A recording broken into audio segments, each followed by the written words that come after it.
Good morning, everybody. Welcome to London Station. We're doing a chill stream today. I'm just gonna relax. We're gonna look some more at Blue Rose. We're gonna hang out and chat, and I'm gonna probably make a character, read a little bit more about the world, the setting, the books, and otherwise, yeah, just dive in a little bit more. I call this a base camp. I had my first contacts, which were my first looks, and my base camps, which are like my deep dives. This isn't even really a deep dive. I don't know if the name applies, but that's okay. I'm in charge. So anyway, we're gonna take just a deeper look at Blue Rose, and that's it. That's my intro. That's it. That's all I have for this morning. I will say though, I'm trying to remember to be better about certain things starting off in my intros. First of all, thank you all for being here. Thank you all for subscribing and watching now or later. If you have not left a comment on a London Station video or stream before, I would love to hear from you. I think it's really cool that we have 110 people who want to see what's going on here, and I'd love to get to know you a little bit more. So please leave a comment because I would like to chat with you. What else? Like, comment, subscribe, all that stuff. Whatever. Hope you're all having a great start to your Saturday morning. I don't usually work. Well, I shouldn't say don't usually. Actually, what's unique about today is that I'm not working tonight. And so, also a bit of news, if you haven't seen, I'm doing a evening stream tonight at 5 o'clock my time, which is 7 o'clock on the East Coast and 4 o'clock Pacific time. Because I have the rare Saturday night free, and I thought maybe we could bring in some other faces, possibly, to chat. I don't know. Maybe there's people who are like, I can't ever catch London live because she streams at 9 in the morning Mountain Time.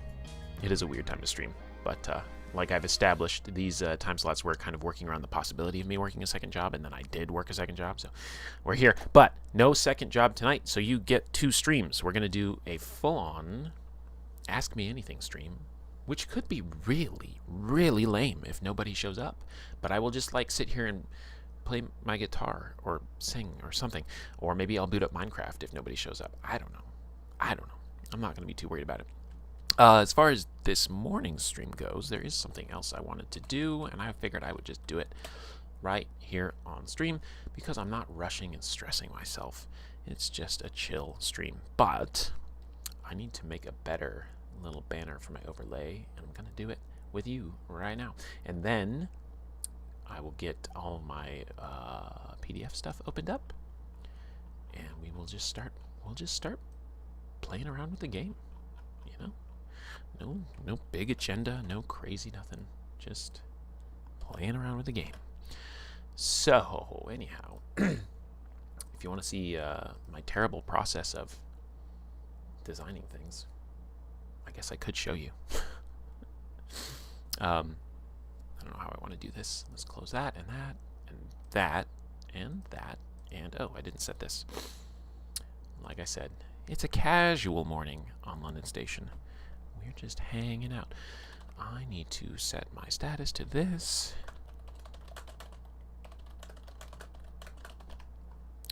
So people know they can come and find me if they want to find me and you, because you're all a part of it. Okay, there's that set, and then that won't give me alert notifications anymore.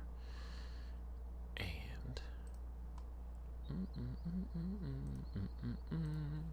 I will put up perhaps a display capture of my monitor.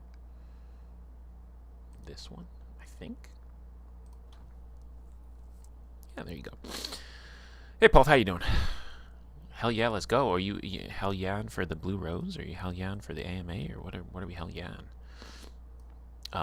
This is just me being super sloppy style, making a better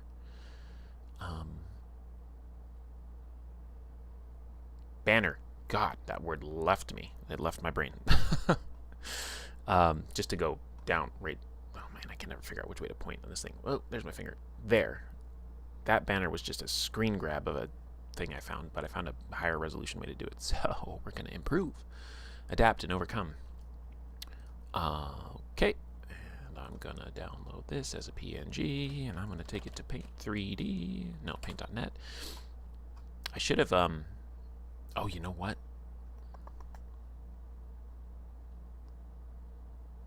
Yeah, I didn't save it last night when I made this.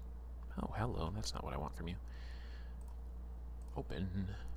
This is, you know, probably all the wrong programs to use for this, but I do what I want. I don't know if you all know that. I do what I want.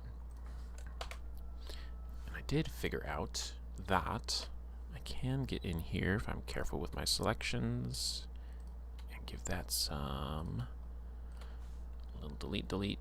And this one I think I did. I did this when I was making the thumbnail, but I didn't bother to save it, which was silly of me. Solo parenting today. Right on. I'll try to have child soothing tones. Yeah, it is an interesting time to stream for a lot of people. I am curious. I mean, obviously, like I can look at the numbers and I know I get what is happening. I don't know how to use this program. I know I get more viewers through VODs than I do live. Like obviously. But we're gonna experiment tonight. We're gonna see if people will show up if I do it on a Saturday night. I don't know. Control-Shift-X crops to current selection. Save. Where are you gonna save to? Somewhere weird. Hey Thaddeus, how you doing? We're super chilling today. You don't give me an interface box? Fine, I'll do save as. I'll do save as. You silly program. I do want to put it in my art assets folder.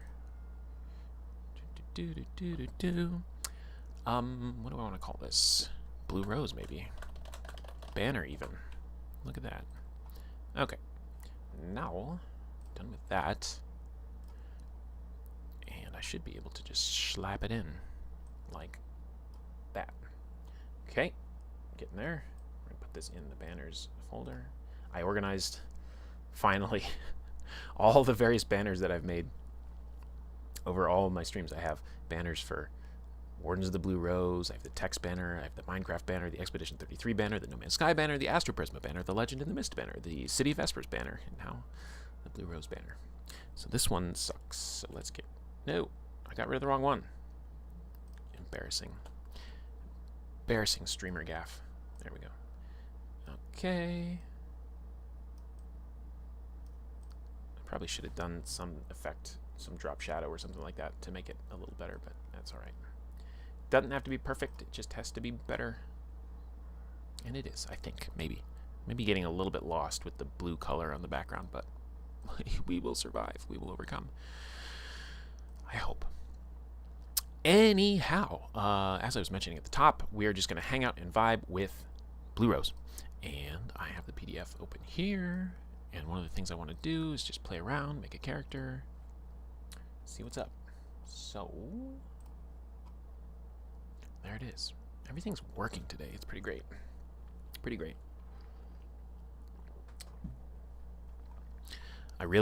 I've said this in so many streams, though. I really need to figure out, like, what to do with music for these streams. Because if I'm going to be, like, reading a PDF, then the silence in between, like, thoughts and stuff does not, like, strike me as much. But if I'm going to be, like, just hanging out, I'm like, wow, it sure is quiet. I mean, I could put on a... You know what? Let's do it. I wonder if I'll get copyright struck for this. Should I take the chance? It is video game music, so I probably won't. Let's do it. We're doing administrative stuff today. It's fine. I have... Oh, wait. I got to see if this computer's on the network. Oh, it is. Am I on the right network for a change? I thought that path broke when I was on my range extender. Guess not. Okay. I have... I'm going to shuffle up a video game soundtrack that I got a long, long time ago. Although I do need to move it onto this computer. So we'll let that transfer. This might be a terrible idea while streaming to be transferring files. I haven't dropped any frames, so well, I'm not getting punished for my silliness. Okay. When that comes up, then I will make a playlist in VLC, and then I will shuffle it, and then we won't be in the awkward quiet, but we will have weird, probably like battle music and stuff. I don't know. It might be fun.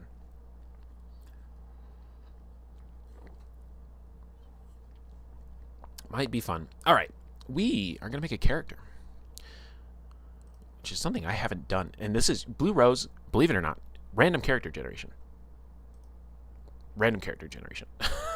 Like, what? I don't know the last time I've done random character generation, but that'll be fun. Ooh, Pulf Jr. is a big fan of me? Awesome. I could embroider the logo onto a little blanket or something. That'd be fun. It'd be fun to have all sorts of merchy type things, but you know, you got to start small. You got to start with stickers. Let's see. I don't need a polyhedral set. This game's all about 3d6. I just need to delicately work out this dice case. We need 3d6 where one of them is different than the other. So if I have to start with two that are the same. I could do that with my Astro d6s, but I'll do it with these. These were actually from a 5th edition starter set that I never even used. It was like somebody in the neighborhood was giving it away for free, and then we picked it up, and it's just been on the shelf ever since. I'm like, what am I going to do with that? Let's see. What do we want for a third dice? Let's go with something blue so it's easier to see. If you guys aren't familiar with Blue Rose or the Age system, which I suspect you might be, it is a 3d6 system. Ta-da. And one of the die is to be differently colored. So they actually have an official Blue Rose die set where they're this blue and white, you know, really pretty looking dice that I might like to have someday. And it's 3 of each. So you have 3 whites and 3 blues, but you trade a white and a blue, and then you have 2 sets where you're looking for the third d6, which I'm using a blue one for, which is your drama die. So you are rolling a result against the target number, and your total determines whether or not you meet or exceed that target number. But the number on the drama die itself actually has an impact to your... It's not quite degrees of success, because you still succeed, but it's kind of like different shades of success, or different shades of failure, as the case may be. Now, Wardens of the Blue Rose, which just finished crowdfunding and is coming out in 2027, uses the Sage system. I always have to say system because I can't say engine because the E is for engine. Sage system, which is the simplified adventure game engine, and it uses a thing called Fortune, which I have been just raving about, where your hit points and your narrative power and everything is all condensed into one thing, and it's called Fortune. And you have a pool of it, and as you get damaged or insulted, you know, so whether it's combat damage, whether it's social damage from a social encounter, it all depletes your fortune, which is kind of like your narrative power, your story power. And then also, and this is where it gets really good, you can spend fortune to modify the faces of the die that you have rolled. And you pay an amount of fortune equal to the number that you want to show up on the die. And the rules as written says you can do that to any number of die. I've kind of thought that it would be more fun to restrict it to just a single die. It does give that as an example, to restrict it to just one die, because then it makes actually seeing the result as it lands on the table more exciting. Because if one die is really kind of screwing up what you're trying to do, then that's actually exciting because now you have something to do about it. If multiple die are, then you're like, oh, like. But if you can change all the die, then you don't have that difference of degrees, if that makes sense. Anyway, that is a system in Sage and in forthcoming Wardens of the Blue Rose, which is like a slice of this game. It's specifically tailored towards Wardens, which are these young characters who are basically kind of like Peace Corps. Like they're going out into communities and they're helping people put their barns up and they're like running off wolves and whatever. It's a very much more lower stakes, more slice of life. Surprise, surprise, it's me. You can tell why I'm vibing with this game. But anyway, this game that we're looking at is the full version of Blue Rose, which I did get in hardback. I think their warehouse sale is still going on, by the way. Green Ronin's warehouse sale. So I got the core rulebook for $13. It's the size of a Pathfinder core rulebook, just about. And the art in here is beautiful, which we'll see as we flip through the PDF. But this is, I'm very excited to have this. I think if I had known this existed, and you know, we love our Pathfinder too. We do. We love the balance and the mechanics of it and everything like that. But there's a lot here to the point where you could almost, New Dawn would slot right into this. As far as the way that I see New Dawn, as a lower stakes, preserve and build up a home and deal with dangers outside. It just really seems to have a lot of the right themes and vibes that you know, I've been looking for. So yeah.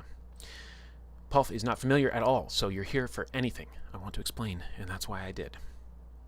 To be frank, people also ATM machines, so Sage System wouldn't be that. Well, Sage System is fine. Sage Engine is where we... Pastoral? You know, pastoral is probably a great word for this, and yet I haven't seen that word in any of the descriptions of the game or anything of the sort.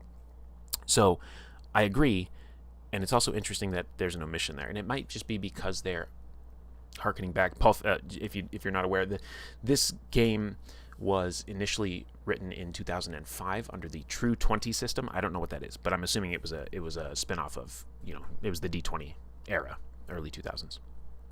And then this was redone under the Age system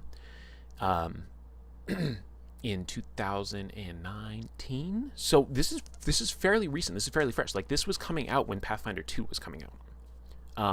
It's not necessarily as on the bleeding edge of like gaming tech. Like, it has this kind of 3.5 era Pathfinder 1 kind of feel, in that it has like abilities and it doesn't really have feats, but like there are talents, and then within the talents you can rank up those talents. It feels like a streamlined 3.5 era game as it is now.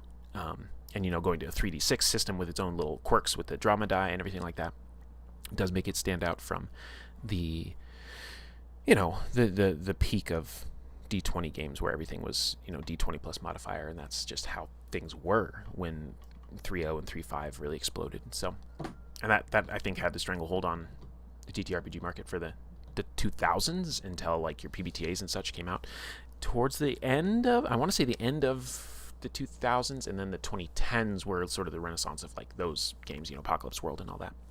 I should look that up. When did Apocalypse World come out? When did Apocalypse World... Cannot type while streaming, by the way. I don't know if you all know that. Okay, Apocalypse World was 2010. So yeah. Cool. All right, just checking something really quick here. Okay, not important. What was I talking about? It doesn't really have that modern sheen many indie games are coming with now. No, it doesn't. It has...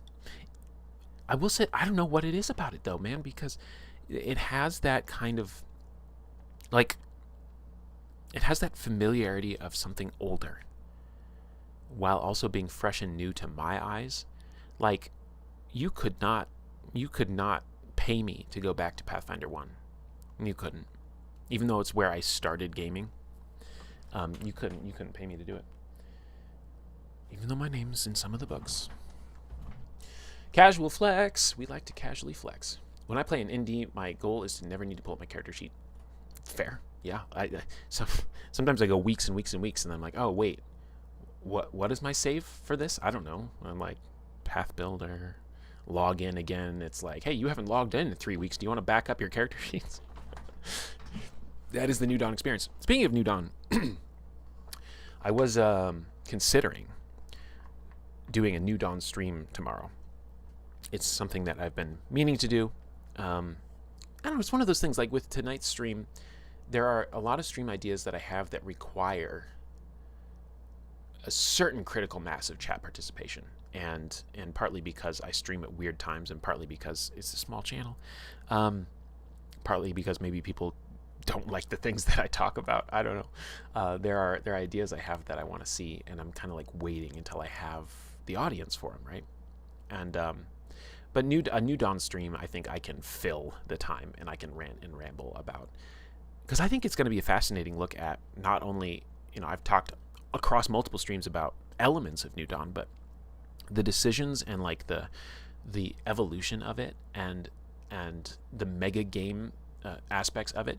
I always thought that it would be really interesting to talk with Derek on a stream about New Dawn, because it's on his server after all. But at the same time, like, we cannot have like Northern Reaches levels of people joining up and being like, I heard there's a play-by-post mega game over here. We'd be like, okay. We'll take one new player a month until the queue is dropped down or something. We'd have to limit it.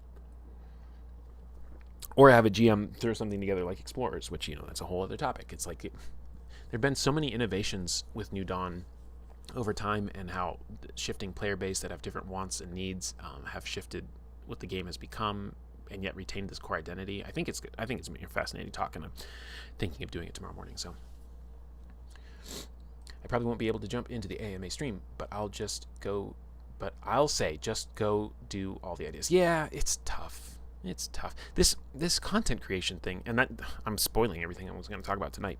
But whatever, I said this was going to be a chill stream. It is a Blue Rose stream still, technically. This content creation stuff is tough to get your head around, because you want to be putting out a product that's valuable to people, or that you're proud of, and I've held to that. There've been a few streams where I'm like, that wasn't my best. Last week, I would say last weekend, 2 weekends ago, rather. 2 weekends ago, I'm looking at my calendar. 2 weekends ago, I had back-to-back streams that I was like, those weren't good. They weren't good. They were fine, but they weren't good. Yeah, I don't know. Sometimes you just feel like you're shouting into the void. I know everybody feels like that, but sometimes like the void is literally like, I'm sure glad that one cracked like double-digit views, kind of a thing. But anyway, I know people come in later and they VOD watch and stuff. So, but it's weird. The whole thing is weird. I would love to some of my other streamer friends, content creator friends, to just like have a stream where we just talk about that, like just talk about content creation and what it's like. I remember, so back in the early days of Knights of Last Call, and this was even before Derek was really live streaming as much. They were still like just producing video content. In fact, their first ever live stream was New Year's Eve of 2021. I'm pretty sure, because I was following the YouTube videos, and they hadn't. The way YouTube was set up at that time, you couldn't live stream until you hit 1,000 subscribers. It was like a milestone you had to reach. That was my understanding of it anyway. I might be wrong. But back before, he was live streaming like 2-3 times a week, where the streams themselves were him talking, because the streams were also them playing the games. So it was about half as much of like discussion content as there's now. And they would host a monthly call on Discord.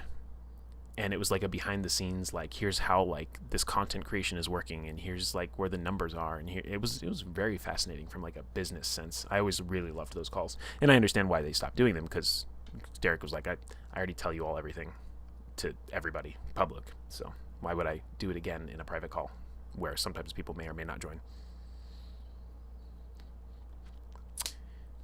Anyway, I don't know how I got on that topic, but yeah, just talking about how you adapt PvP to the diverse playstyles and dynamic player count, and that would be an amazing discussion. Yeah, honestly, every time that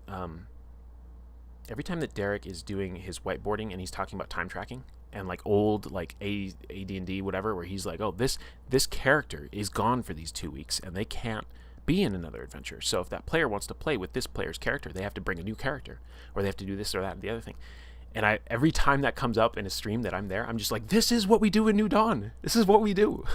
I mean, I'm the one managing it. I'm like, no, you can't have that scene with that character. They're in Canabras. They're in Nerosian for the week. Yeah, it's that immersion of like respecting and honoring the time. Anyway, let's make a character in Blue Rose. I don't even have a character sheet. I wonder if there is a fillable. Let's Google it. Blue Rose character sheet. If not, I'm just going to do it super sloppy style. There is a fillable character sheet, which we will download. Oh, I should check on that music transfer as well. Did that come over? Haha, it did. Alright, now if I throw these folders into here... that did not quite work.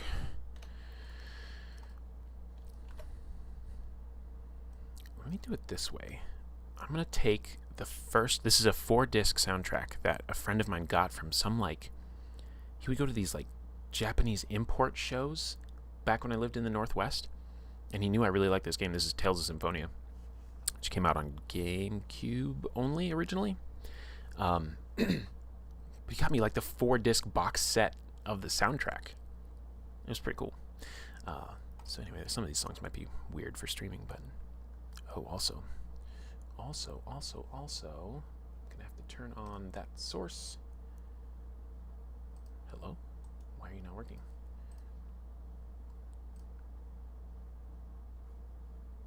I'm being confounded. I don't like being confounded. Maybe it's because it's not playing yet. So if I take all of these and I play them, I'm gonna drop the volume because I don't know how loud this is gonna be. Okay, I hear it on my end. You shouldn't be, because I don't have a soundbar for it. It says it's active. Why are you being this way? I will figure this out. I insist upon it. If I have to delete you as a source and replace you, I will do it. By God, I will do it. Goodbye. Come again. You hear something? Why don't I have it in my audio mixer? Troublesome.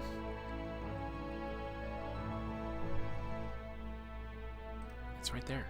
Why? Why are you being like this? Oh, what? Who? What?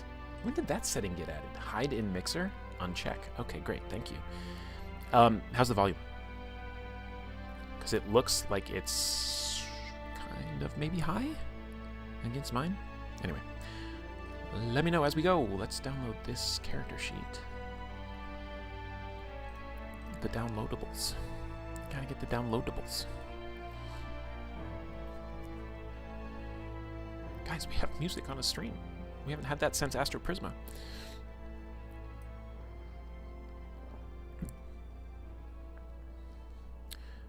Okay, volume is a little high. Thank you. We will drop it down.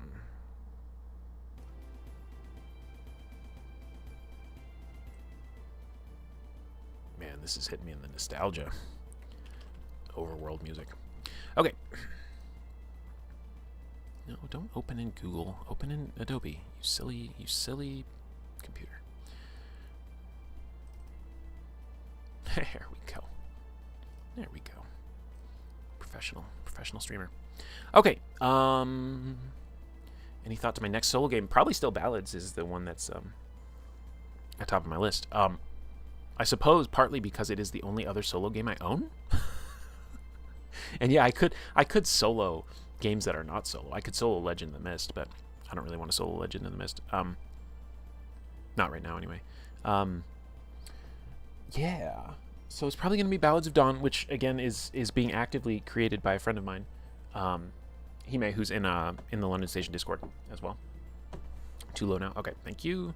Better safe than sorry. We'll go back up to -13, -10, -10. And it is a romantic fantasy solo game that uses tarot card resolution and dice, and you know it's a whole thing. It's pretty cool. They're actively working on still finishing it, but they do have enough content out there, and there is a version that you can buy that will take you through the first 2 seasons of play. Because there are different table resolution tables depending on what season you're in. So you do each month by month, and each month you draw 2 cards from the minor arcana, 1 card from the major arcana, if I'm remembering correctly. And you do that 3 times. That's 1 season, and then you reset the deck, and then you could play through a new set of tables. So, yeah, it's probably gonna be that one. But I haven't felt the urge to like rush into another solo game, and I kind of really liked that I was able to run Astro Prisma unbroken for 11 weeks straight and have like this, boom, here's your series. So I want to make sure that I'm like ready to go, and yeah, I think that's going to be the one. I was telling a story about how the first playthrough that I had been playing, my character, their prompt was that they went back in time. And so the character should know everything that's going to happen. And if it's news to them, then it is by definition news to me, which means we've altered the timeline already so significantly through butterfly effect and whatever else. And I got an event that his younger brother in the royalty was assassinated by the other nation. And I'm like, well, obviously this didn't happen the last time I lived through this year, because if it had happened the last time, then my character would have been, as I read all these prompts, they would have been saying, oh, the time is drawing near for when my brother gets assassinated and I need to try and stop it, or like mentioning it at all. But because I was playing through without knowledge of what was going to come, when it did come, it by necessity was new to them, which meant I had altered the timeline, and it created this really cool, like, okay, like very quickly we were in completely new territory. And it was like, whatever this character remembers about what happened the year before is irrelevant. It was pretty crazy. Okay, I don't have a name in mind. I don't have a race in mind. I don't even know what. Okay, let's go through. Step number 1, come up with a character concept. This is a rough idea of the sort of hero you'd like to play. No, I will not be doing that. Not yet. Not off the hip. Not with a game that I'm not too familiar with. Number 2, determine abilities. That we can do. Where do we get this? Oh, you know, okay, the character concept is loose in this like cipher system kind of way, where it's like a generic sentence about who they are and what they're interested in. So that's all good and well. But let's do the abilities. We have 9 abilities, and no skills, by the way. So there are abilities, and then I think, what do they call them? Specializations? There's something that goes here. So rather than having a skill system, they have like ability skills rolled into one. And what you do, hold on 1 second, there we go, is if you have a specialization, then it just basically adds 2 to that check. So skills, basically skills, things that you're specifically trained into, are basically just +2, is what it means, but without having to list like the 35 skills that could be there. In fact, it's an infinite list, because they can be whatever you want. So I appreciate that. I appreciate it. You determine your abilities randomly by rolling dice, giving each one a numeric rating from -2 to 4. There's a reference table for that. On 3d6. Everything, as much as they can, everything reduces back down to 3d6. There are options for rearranging abilities, etc., but I think the core resolution is it's 3d6 down the line. Starting at the top. Make a die roll for each one. Yep. So we will we'll just go down. What is that? What is this box for? Why is there a box here with a check mark? I don't know. We'll write down the raw number first, just so we can get them on paper, and then we'll refer to the table. So now you get to hear the ASMR of the dice rolling. Okay, that's a good start. That is a good start. 15 in accuracy. Oh, okay, that's the second double 6 I've had so far.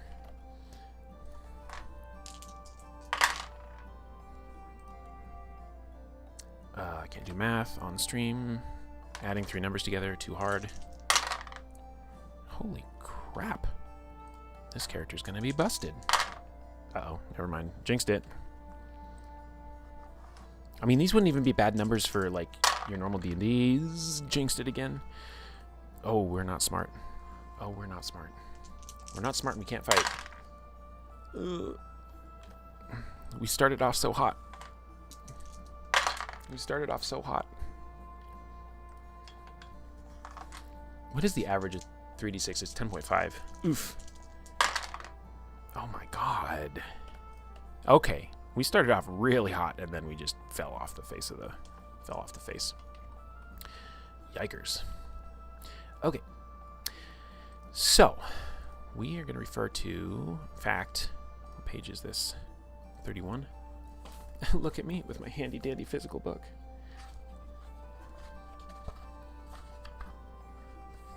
Using physical books on stream is kind of wild.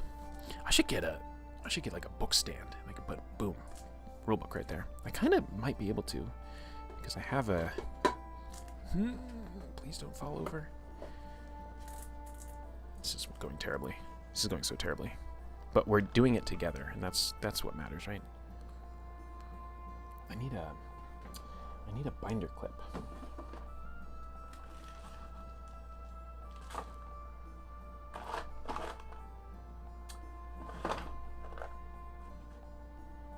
Which is something I don't have.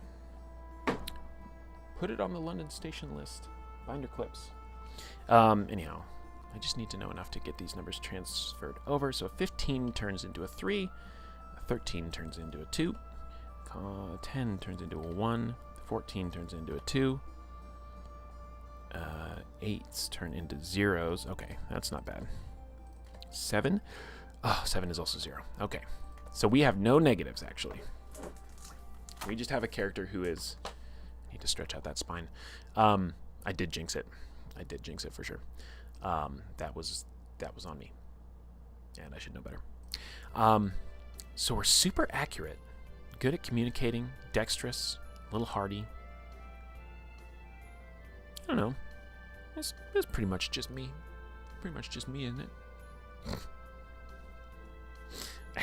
I don't know what accuracy actually means in this system, though. Let's read about it. Accuracy is physical precision and skill with finesse and ranged weapons, such as rapiers and bows. I do love an archer. People know this about me. I love an archer. Communication, social skills, constitution, overall health, dex, agility, coordination, and quickness. Yeah, this is a classless game. So it's not like I'm going to be like, oh, great, rogue build. Like, that's not what we're doing here. But I definitely have a rogue build, you know what I'm saying? You know what I'm saying? Not bad at all. Okay. There we've done step 2. Step 3 is scroll around and make everybody motion sick. Choose a race. Your character can be human, knight, person, sea folk, vata, light or dark, or one of the Raiden. Now, if Mr. Green Hippo were here, he would say roll the dice. And I'm going to honor that. 1, 2, 3, 4, 5, 6. There are 6 options. And we are number 3, which is Sea Folk. And they're not... this was actually really interesting. Thaddeus knows I got into this conversation on Green Ronin's Discord. The races are all very much quite humanoid. Even the Sea Folk are like... They're like less merfolkish than even the guys in... Luca? Is that the name of that movie? The Pixar movie?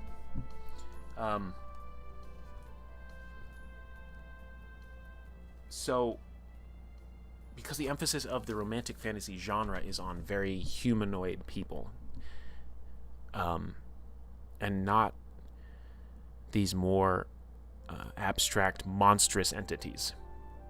And there was an interesting conversation that came up in the Green Ronin Discord where there were certain people who were like, we should do more, like, we should see more, like, varied ancestries. The Sea Folk should be more Sea Folkish. The Night Folk should be more Night Folkish and less humanoid. And I had just come in after, like, just doing a first look at the game, and I was, like, tentatively typing, like, isn't this the point? Like, this is part of the genre setting and everything, that it is this way? I was like... I don't know how to handle that. But yeah, then people got into like discussions. They're like, no, all of the main games are just like human washing their ancestries and whatever. I'm like, are you just responding to the art from 5e or 5.5 or whatever that nobody liked because it was too woke or whatever? Like, what are we talking about here? Anyway, they're all very humanoid looking. So I will show you a Sea Folk, presumably, because it's gonna tell me what's all about them. Here we go. So they have like this kind of greenish hue to their skin, but that's about it. And so people look at this. These are the people who are looking at this and they're like, oh, they're just humans. It's like, yeah, that's the point. Anyway, let's read this. Sea folk are at home on both land and in the water, particularly salt water.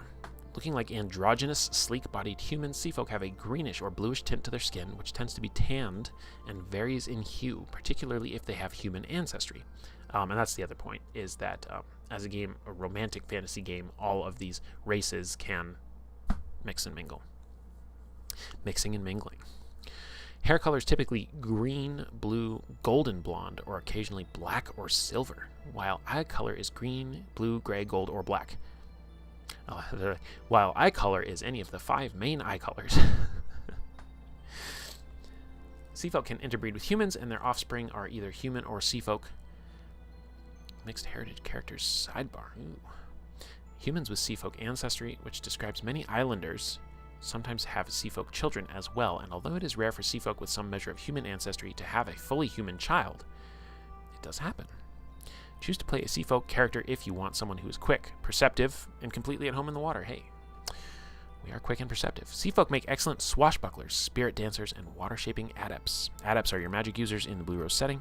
I'm also curious to the writing of this, and this goes back to, again, 2005 with Blue Rose First Edition using the True 20 system. They probably carried over a lot of the language.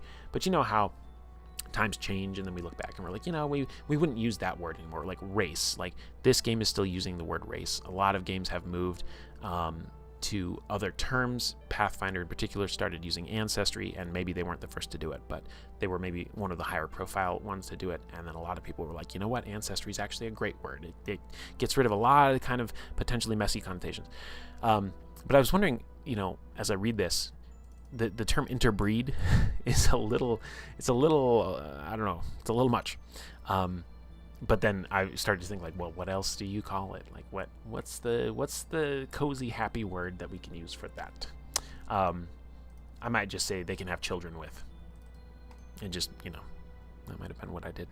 Thinking again, and as you guys know, as I do on this channel, I got my degree in English literature, language, and creative writing, and then I went on and I got a certificate in editing, and I have used those soft skills all my life, but I have never actually done any work in those fields. Aside from the odd job here or there, I have done some commissioned editing work. And I can do more. I should maybe mention that. I should maybe tell people that. If you have stuff you want me to edit, I can edit it. I can give you a rate. I can do a sample, and then you can see if you like my style. In any case, I'm fascinated at RPGs as a business, as a product, I have opinions and thoughts about, I wish they had done something different with the identity of this particular sub-product line. Like, this is where my head goes. So I like to look at texts like these and think about them not just from I'm the player or I'm the GM or I'm even the writer, but like, what does it mean as a publisher? I just find those musings quite interesting to myself. Anyway, so we've got a sleek, androgynous-looking fella of some gender. If you choose to play Sea Folk, modify your character as follows. Okay, so we're gonna get racial traits. Now, that's a whole other concept. Biological, what do they call it? Biological essentialism, and it's really interesting. Here's what I've noticed about that whole debate and topic in RPGs. It came up as highly problematic, and people were saying, you shouldn't have traits associated to races, which were the word that was commonly used, because, that's biological essentialism, and you're basically saying that people are determined by, what they are and not who they are, and we shouldn't be focusing on what they are, because then that's limiting, and it could lead to stereotype and everything. And I'm glad that conversation happened in a broader space. And it does feel like it was kind of a pendulum swing. It went really, really far in one direction, and it kind of went really far back in the other direction, where people are like, no, I want my trad, a dwarf is a dwarf, and they should do dwarf things. And I kind of feel like it's kind of settled in the middle, in the sense that, like, let's all just, like, clear the slate, clear our palette, and then just approach the text as it is for its own merits, and just see if it's upsetting to us. And if it's not, it might just be that we add one constitution and add the constitution swimming focus. And maybe we don't read super into that, but we are also mindful and we keep an eye out for what could be potentially problematic. And I think that's, I don't know, I feel like that's healthy as humans, that we do raise new questions and problems, and some are quick to say like, oh, everybody in this particular group is so overreactive and overly sensitive and knee-jerk reactions. And it's like, maybe some of them are, maybe some of them have a bee in their bonnet and they're really triggered all the time, but maybe they brought up a discussion that needed to happen, and once it was brought up and everybody else got to chime in, then we kind of like see each other better. Anyway, there's a hell of a rant that has nothing to do with Blue Rose. Add 1 to con, add Constitution Swimming. So if we were doing a Constitution test, I think they're called tests, we would roll 3d6, we would add 2. If we were swimming, we would roll 3d6, add 2, add 2. We'd have 3d6 plus 4. So let's do a swim check right now. We got a 9. Now average, 9 on the die, which is going to be 11, and then another 2 is 13. And the target number setting for Blue Rose, 11 is your average difficulty, and then it stair steps by 2 pretty much all the way up from there. 21 is called nigh insurmountable, and I think hard was at 15. So we just, passed a check that was a little harder than average. But my drama die was a 2. And that means that there's potentially some complications that came from that, or like we're really winded, or do we have conditions? I can't remember. Maybe we take like some exhausted condition or something of the sort. Oh, that's kind of nice. We have these quick reference cards. It's like a sheet within a sheet. I like that. Anyway, we'll figure it out. We're figuring it out as we go. So, you can swim at your speed as a minor action, twice your speed as a major action, without the need for an ability test, unless you're swimming in rough water against a strong current or in other difficult conditions. Great. I mean, that's like having a swim speed in Pathfinder. If you have a swim speed, then you don't have to make a check. If you don't have a swim speed, you can still swim, but you got to make checks. Basically all that means. You have dark sight, meaning you're able to see up to 20 yards in darkness, including deep underwater, without a light source. 20 yards in darkness. Not bad. Pretty good. You can hold your breath for 60 rounds, plus 6 rounds times your Constitution ability. See, this is that like 3.5 era, like your stats are gonna like affect how many rounds you can hold your breath. How many? Why? Why are we ever going to be holding our breath for 60 rounds? Well, actually, you know what? Now that I think about it, these guys don't have gills, so they're more like, they got a surface for air. 60 rounds. Rounds. How long are rounds? They're not 6 seconds in this game. I don't remember how long they are. I do not remember.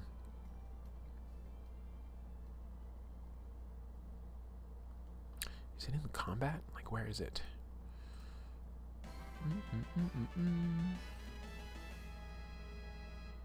Running the game. Combat. Maybe here. And we could always just do combat round. Or round. No, that's going to come up with way too many results. You could just ask the internet too. Ye old internet.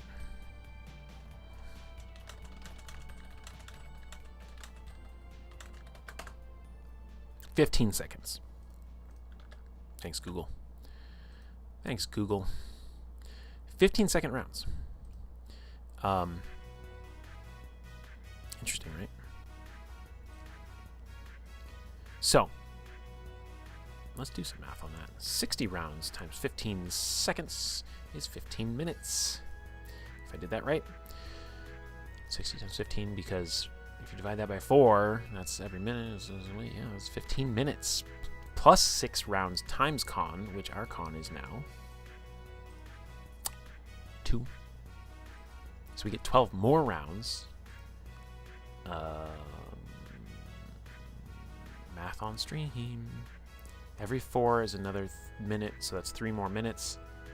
So 18 minutes that our character can be hold their breath for any reason, not just underwater, for any reason. 18 minutes. There's like, I'm just going to not breathe. Which is funny, because I wonder if sea folk, you know, there's plenty of lore about the races and everything in this game. I wonder if sea folk have a reputation for just like being like really still and just like watching people. Just being like, I'm watching you. That is insane, thinking about the physiology of that. 18 minutes? I wonder what that says about other things like their metabolism and all sorts of other cool stuff. Anyway. Sea folk dehydrate more easily than land dwellers. You must be immersed in water once per day or consume twice as much water as a normal human. A sea folk with no immersion and who is limited to normal human water consumption or less gains a level of fatigue each day and cannot recover from fatigue until they are properly hydrated. Gotta bring the spray bottle. Your speed is equal to 10 plus dexterity minus armor penalty if applicable. I think there's a place for us to fill out speed. It sure is. And it is what again? 10 plus dex. 12. Now, I think the measurement system, which baffles me, is 2 yards is a square, because this does have a grid. 2 yards is a square, so I don't know what 12 speed means. So we will figure that out too. Roll twice on the Sea Folk benefits table for 2 additional benefits. Oh, that's cool. Random little race elements there. Roll 2d6. Uh-oh. They didn't come up with 6 more. And add the dice together. If you get the same result twice, re-roll until you get something different. This is a strange battle song. We will skip. Let's see what we get. We got +1 dex. I think this is probably a very effective character, if I'm honest. And 6 on the table is pole arms weapon group. If the class you choose provides this already, you can take the focus fighting pole arms instead. That's cool. Well, wait. Is there a box for weapons group? Did I miss something? Because what does that mean to have that in your weapon group? I don't know.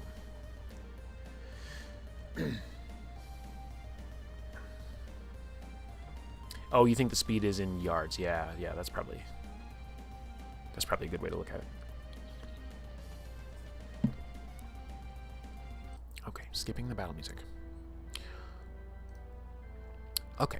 We don't know class yet. Level is 1. Yeah, it's interesting that there's nowhere to put that.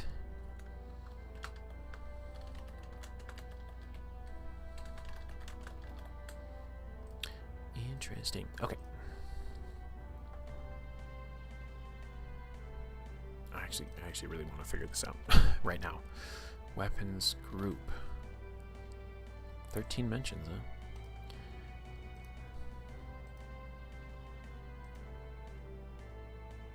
You can learn new weapons groups as you go. Work is almost done. Way to go. Hang in there. Okay, these are all like level up abilities. Tell me what it is at its base. Nope. Okay, here we go. Weapons are divided up into weapons groups. A character who knows how to use a weapons group can wield any of the weapons that fit into that group. These weapons all have similar statistics in play, but they can be defined as players and narrators desire. For example, a knightly warrior who knows how to use the heavy blades group might define his weapon as a longsword. His Rizaean companion might also use a heavy blade, but hers is a cavalry saber. Some categories of weapon have subcategories. Heavy blades have standard one-handed versions and two-handed variants, for example. These variants have minor but important differences. Some may not be used mounted, while others cannot be used with a shield or offhand weapon, and so on. All weapons groups rely on either accuracy or fighting to attack. Weapons other than the bows group add a wielder's strength ability to their base damage. Did we tank strength? Yeah, we have a 0 in strength, a 0 in fighting. So hopefully there's a polearm that uses accuracy. That's so funny. And bows add perception to their damage. I don't know that I've ever seen perception to damage. That's kind of cool. I've seen dex to damage, which is supposedly doing a similar thing. Alright, let's look at pole arms. Pole arms are a large category of weapons that consist of a blade or sharpened point on a long pole, allowing an attack to have both reach and power. Spears are classic pole arms, but halberds, glaives, pikes, and numerous other versions exist. Pole arms use fighting to attack and come in normal one-handed versions as well as longer two-handed variants. The normal one-handed pole arm can be thrown. Well, we're gonna have a trident, probably, right? Right. Okay, so there are no lists and lists and lists and lists of weapons, and I am happy for it. So we basically just have one of these. We either have a two-handed, which is 2d6 plus 2 plus 0, because we have no fighting or no strength. Or we do 1d6 plus 3 with some thrown options.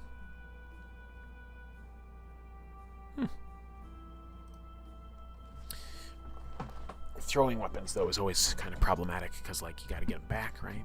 But I mean, this character could be like a sea folk, kind of like fisherman type, like spear fisher, who has like a sling of like a bunch of javelins or something. That could be cool.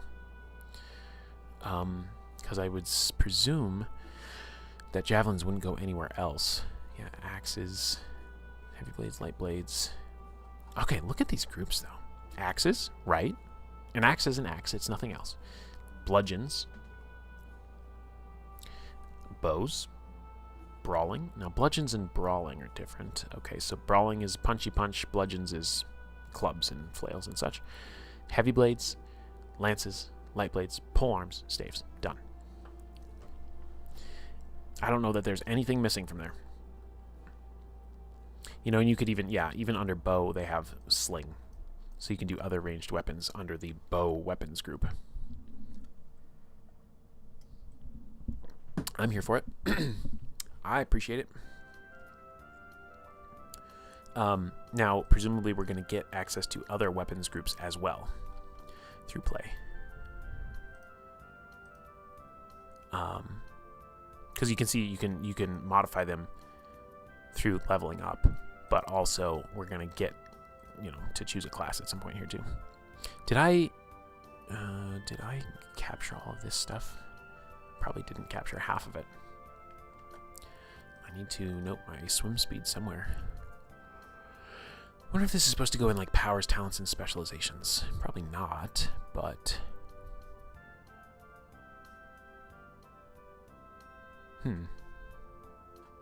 gear, persona,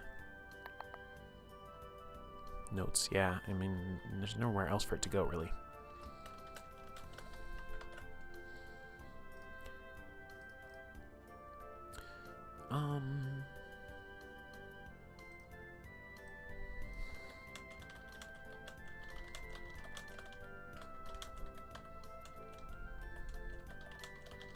Here we go. Capture our swim speed.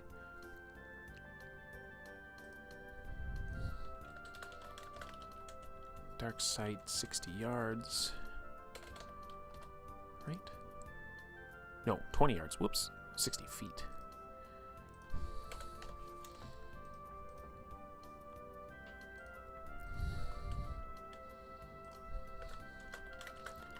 Hold breath for... Was it plus con or times con? It was times con, wasn't it? So 60 plus 12.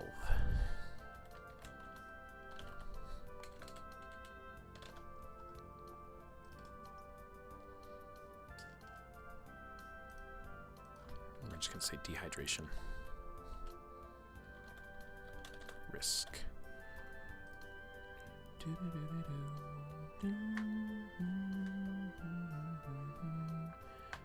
got speed. We got our benefits.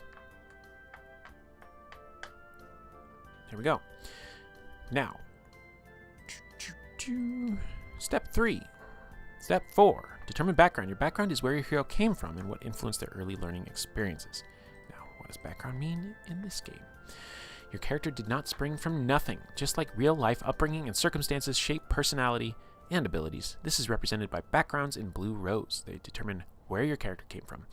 Your character receives one focus chosen from those available to the background, and background also determines the languages your character understands. But just as importantly, the background and choice of focus should serve as inspiration for your character's history and personality. Backgrounds in blue rows are divided by nationality or culture. This represents the primary culture or locale that shaped the hero's life before play begins. In the case of a character whose history spans multiple cultures or nations, pick the one that best defines the character. Alright, example. Nicole is playing a Kurnish refugee who has spent the last several years on the coast of Aldea. She could take an Alden background, but she decides her character is still deeply affected by her character's Kurnish upbringing and chooses a Kurnish background instead. Fair enough. The following descriptions give an overview of each background and which focuses and languages are attached to each. Choose one of these focuses as part of character creation. You can find more information about the nations and cultures mentioned here in later chapters. Also see the Wolfkin background on page 174. What? Why is there a separate Wolfkin background? I mean, why is it separated out, I guess? More closely aligned to Raiden than any other humanoids, Wolfkin are a mixture of humans and Vata and are the most insular of the forest folk. In their villages, they share their huts and the hunt with Rye wolves. Everyone learns the psychic contact arcanum at a young age. Huh. So they're just like a whole frickin' thing. Specifically Wolfkin. But they're not,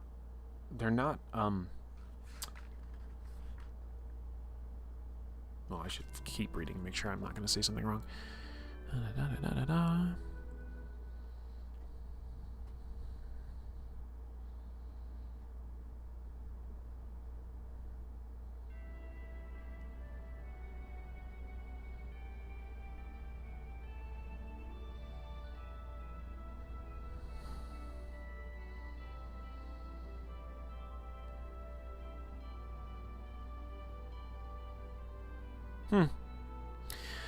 They are just people.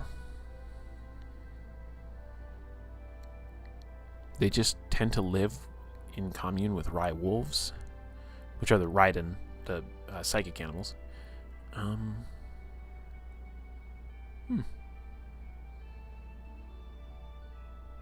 But they're just kind of their own little offshoot of human and which was it?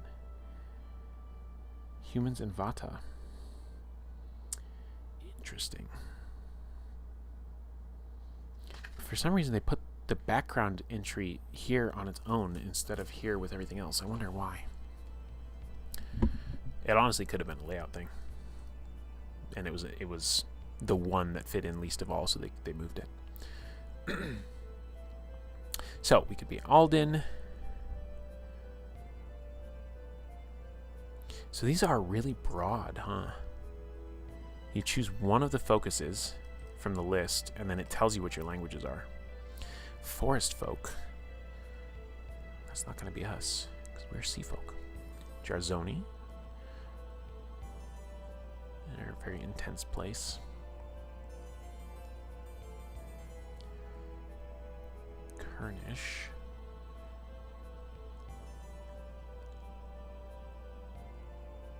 Lartian, I don't know what this is. Hailing from the caste-dominated matriarchy of Lartia. Maybe I do remember this from the other day.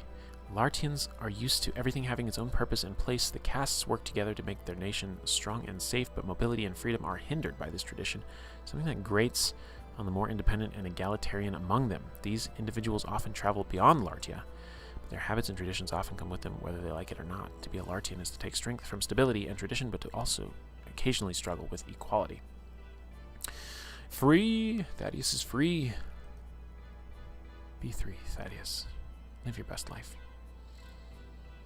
Mariner, this seems like a good choice. Islanders of the Scatterstar Archipelago. Can also be used for those who live on and by the sea. That's us. So we're probably going to choose that. outcast. We don't want to be an outcast. Rosean. Roseans seek to live in harmony with the natural world as both individuals and clans. Where is Rosea? I have the map. I actually put up my map on my wall. Is that like a northern, like... Interesting. It's in the northwest. Across that giant bay.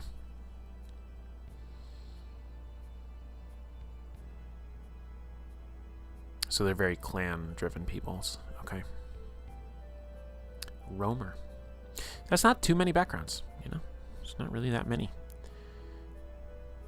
So, we're going to be Mariner. Because of course we are. We're sea folk.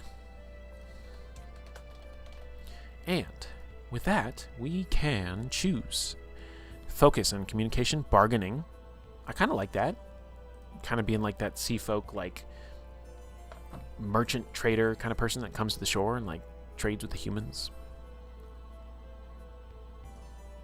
Constitution swimming we already have. Dexterity sailing. I don't really want to go sailing with them. Or intelligence nautical lore. Nah, it's going to be communication bargaining. Interestingly enough. Because we got good stats for that. We got the stats. Languages, Alden and one other of your choice. Where are my languages at? Yo, where are my languages at? They are... Put it down here.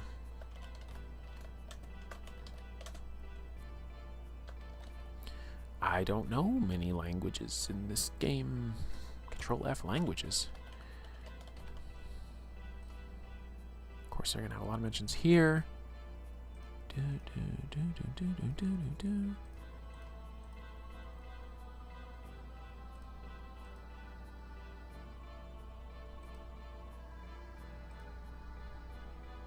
Surely you're going to list them somewhere. Maybe.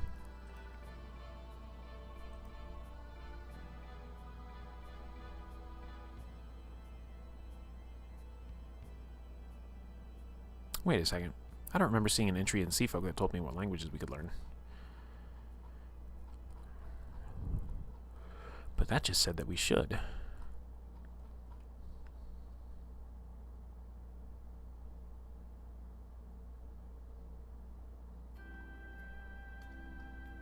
It sure doesn't say anything about languages. Weird. Oh, it just reset. Okay, hold on. We were on 14.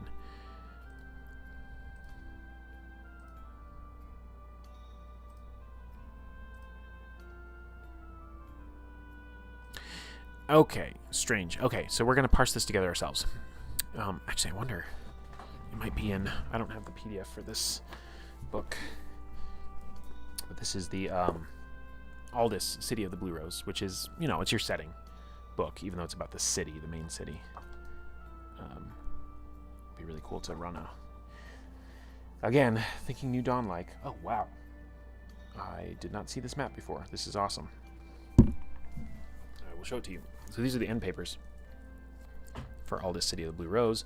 And if I can figure out how to get in frame. There you go. It has all those little districts marked out. Oh, with references. Let's see if there's languages mentioned in here. No. It's not that kind of book, I guess. That's all right. So we can put it together by looking at these. So we have Alden, we have Alden, we have Alden, we have Alden, we have Alden and Lartian. So Lartian is another option. Alden, Rosean, and Fanto. Okay. Not a whole lot of languaging going on.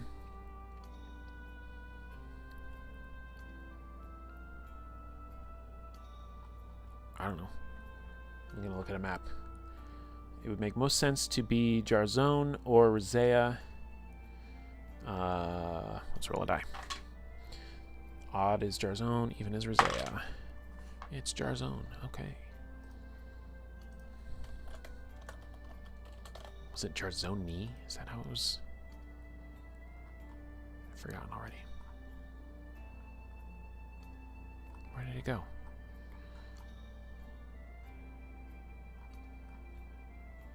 No, wait. Jarzone didn't have its own language. Okay, Rosea it is. Rosean. There we go. 2 languages chosen, and our background is done. And we're back here.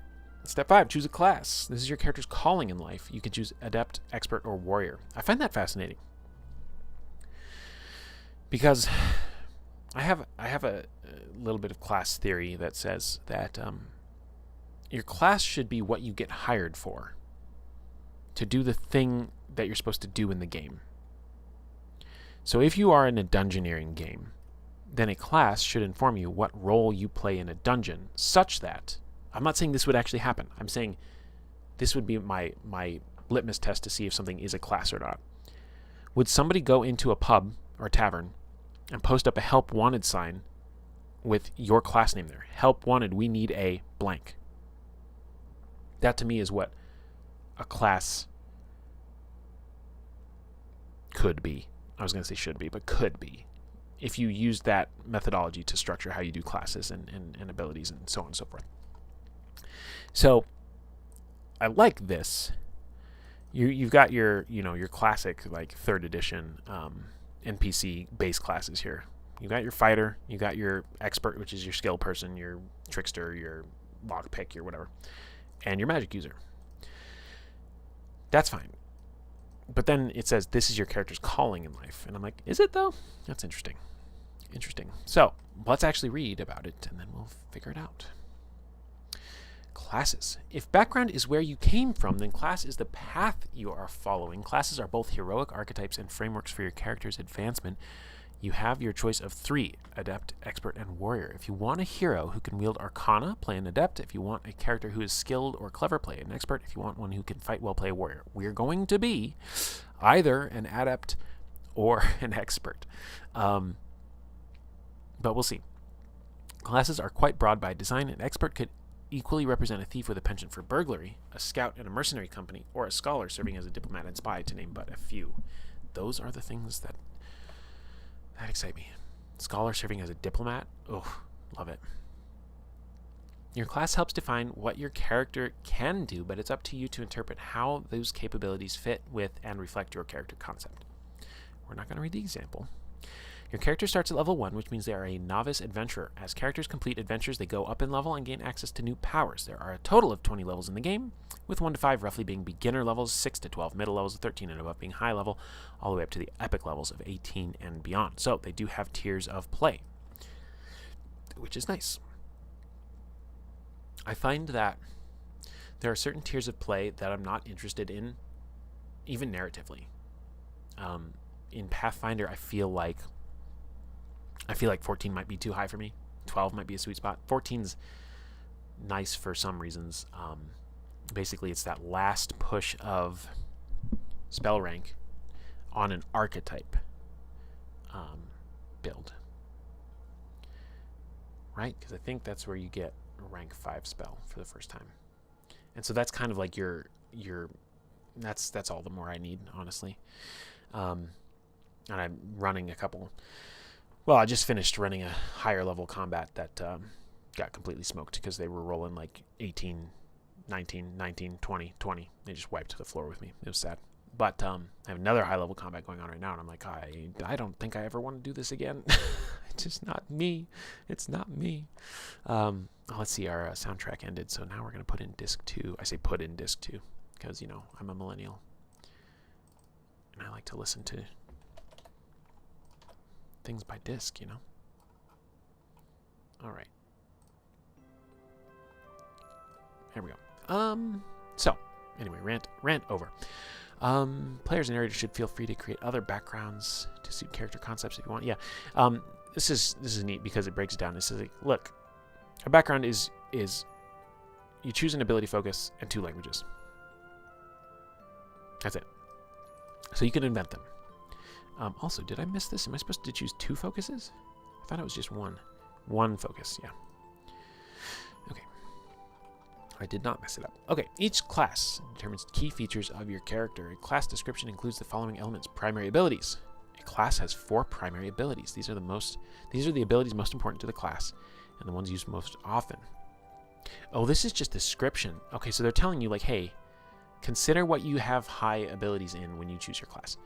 Secondary abilities. A class has 5 secondary abilities. These are not as important to the class as the primaries, but can still be useful. Of course they can. For thoroughness, I see why they included this, but there's 9 total. So they're like, here's your 4 most important ones, and then the rest. Starting health. Health is a measure of your character's fitness and well-being. Class choice determines starting health. Interesting that, and maybe just because I'm used to Pathfinder, in Pathfinder, your class determines your health progression, but you also have a different starting amount based on ancestry, which can be interesting, a little bit. People just race past those early level things where it even matters, but, I like low level stuff. I like low mid-level stuff.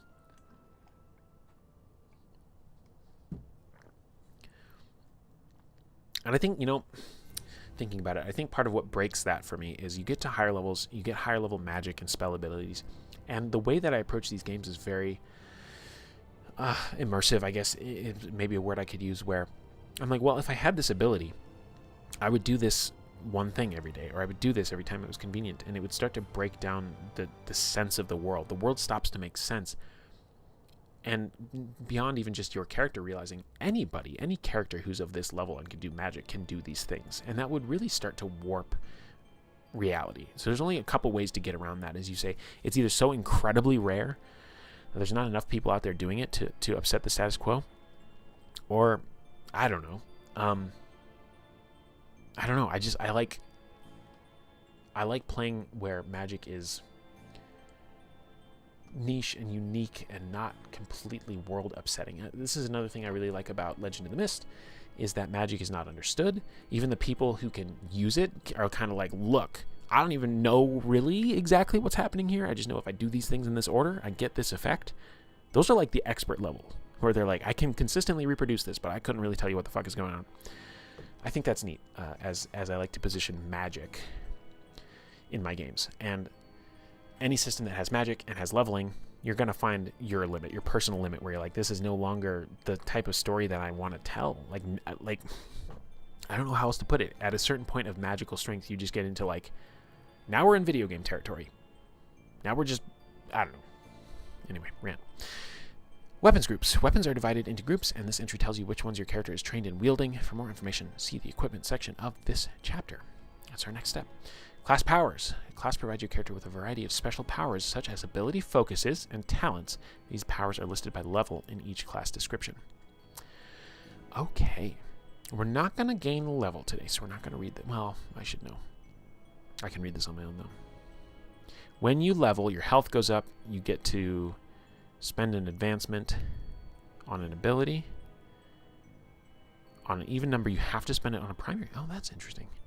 At an odd-numbered level, you must spend it on a secondary. Huh. That's an interesting way to do that. And I kind of want to, like, sketch that out and, like, see what that looks like. But I guess we're making a character, so we'll see it that way. You gain the class powers for your new level, and you can add 1 new ability focus. On even-numbered, you gain from primary. Wow. So even is primary.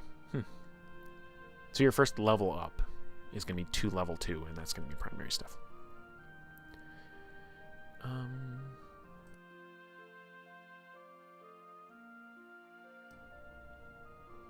can also review your goals.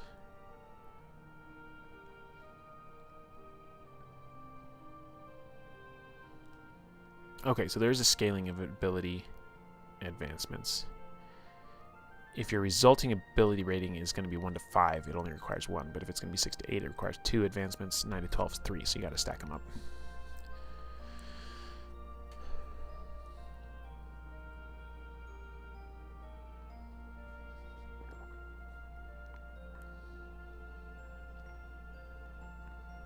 Looks like you are supposed to spend them immediately, even if they don't fully go into effect. Interesting.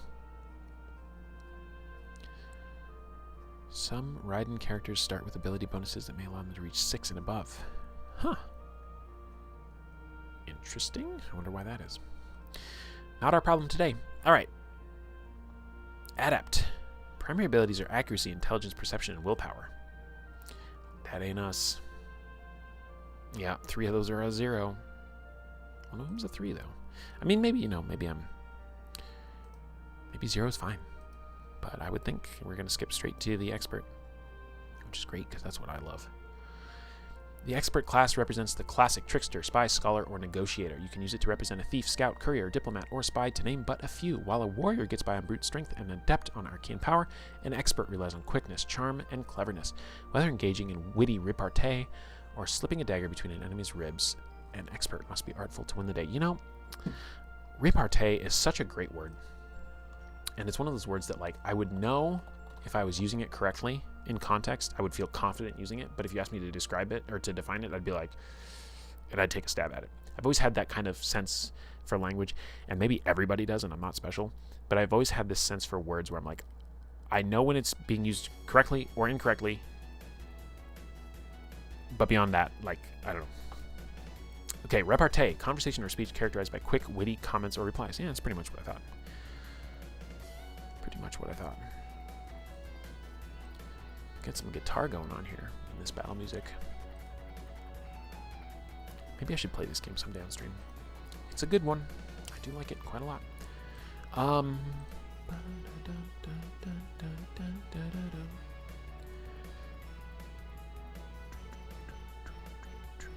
Okay. Experts favor light weapons and armor when needed. Nothing too obvious or overt, like a trident or javelins. They're usually fine in a fight, but they often need warriors to take the blows and adepts to deal with serious arcane threats. The expert is the most open-ended of the classes. If you aren't sure what you want to go with, where you want to go with your character, expert is a good choice, as the class provides the flexibility to develop in many directions. Note that while an expert can technically be any scholar, physician, or courier, including those pretty much useless in a physical confrontation, the presumption for expert characters is they are all capable combatants. They may perform better or worse in battle based on their other abilities, talents, and focuses, but expert heroes are never considered to be merely non-combatant artisans or academics. Like adepts, experts gain specializations as they level up. These are detailed in Chapter 3. Oh, I bet this was the check marks are for primary abilities. Accuracy, communication, dexterity, and perception. Accuracy, communication, dexterity, and perception. Yup. That choice was a lock for us. Starting health is 25 plus con plus 1d6. That's nice, right? Okay, so you're going to have 25. Your con score at character generation is maybe a 4 if you're extremely lucky. But you'll have somewhere between, probably on average, -2 to +2. So there's a 4-point swing there. And then a 1d6 is a 5-point swing. So you're going to be plus or minus... am I doing this right? Yeah, you're going to be plus or minus 9. I can't think right now. You're going to be plus or minus 4-ish. 4.5, 5 from everybody else. So there's a little bit of randomness to it, but it's not going to be huge. But maybe it is huge. I don't know. Look at all these weapons groups we have. Oops, wrong sheet there. Hold on. What am I doing? I've completely forgotten already. Health. We're rolling a d6. And we got a 6. Of course we did. Plus con is 2. Plus 6, 8. So 33 health. Not bad at all. Got an adept. Alright. Okay. We're cruising along here. Let's note these weapons groups down. Bows, brawling, light blades, and staves. Oh, here it is. I was looking for this earlier. Weapons groups and notes goes here. Okay. Pole arms, bows, light blades, staves, and one other one. What was it? Brawling.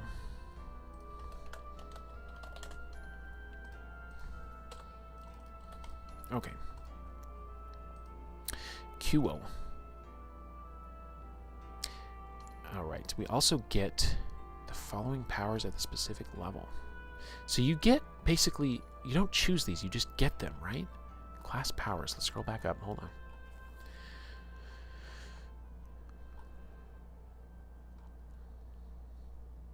You gain the class powers for your new level. Yeah. It's pretty straightforward. There's a lot in this game that... Did I miss it? Where am I? I went too far. There's a lot in this game that seems to be about... The character happens at the table, not in the build. Because you only have 3 classes, and the classes get the same powers between them. Now, can you hack that, and could they have come out with splat books galore to make different classes or different archetypes that hot swap out different abilities of different classes? Yeah, but we're going to see here kind of what we're working with. So as an expert pinpoint attack, once per round you can add 1d6 damage to a successful attack if your dexterity is greater than that of the target of the attack, which is great for us because I think our dex is 3. Yeah, it is. Heck yeah. Okay, so this is where this needs to go. Let's just copy all of this over and we'll read it from the sheet. If it copies over well and easily. Ooh. Fillable forms. Oh, it's, you can scroll. Yikes. Can I format in Adobe? No. Ew. Knowing me, I would make this entire thing into a Google spreadsheet anyway. Okay, so we can add 1d6 to a specific attack if dex is higher. This reminds me of Astro Prisma. Sidestep, you gain a +1 defense when you are aware of an attack and not wearing armor. Okay, so we don't want to be armored, huh? I mean, we can, but basically this is interesting because, yeah, even if you use armor, there might be times where you are unarmored, and this will come into effect. But like, this is kind of like, hey, here's your class ability, but if you use armor, just pretend it doesn't exist. You don't get it. Kind of weird. Starting talents. You become a novice in one of the following talents: animal training, arcane potential, carousing, contacts, intrigue, linguistics, medicine, oratory, performance, scouting, or thievery. Yo, wow. Okay, so talents is where you're going to differentiate your character. So class really is your baseline. Class is going to be your things that you're required to function in your role. Later on, stunt bonus, you get better at finding weak spots. So there's a specific stunt that you can do for less. That's nice. New talent, that's kind of generic. New specialization, kind of generic. Hero's armor, you are considered to have an armor rating of 1 or the rating of the armor you are wearing, whichever is better, even if you're not wearing armor at all. Yeah, cool.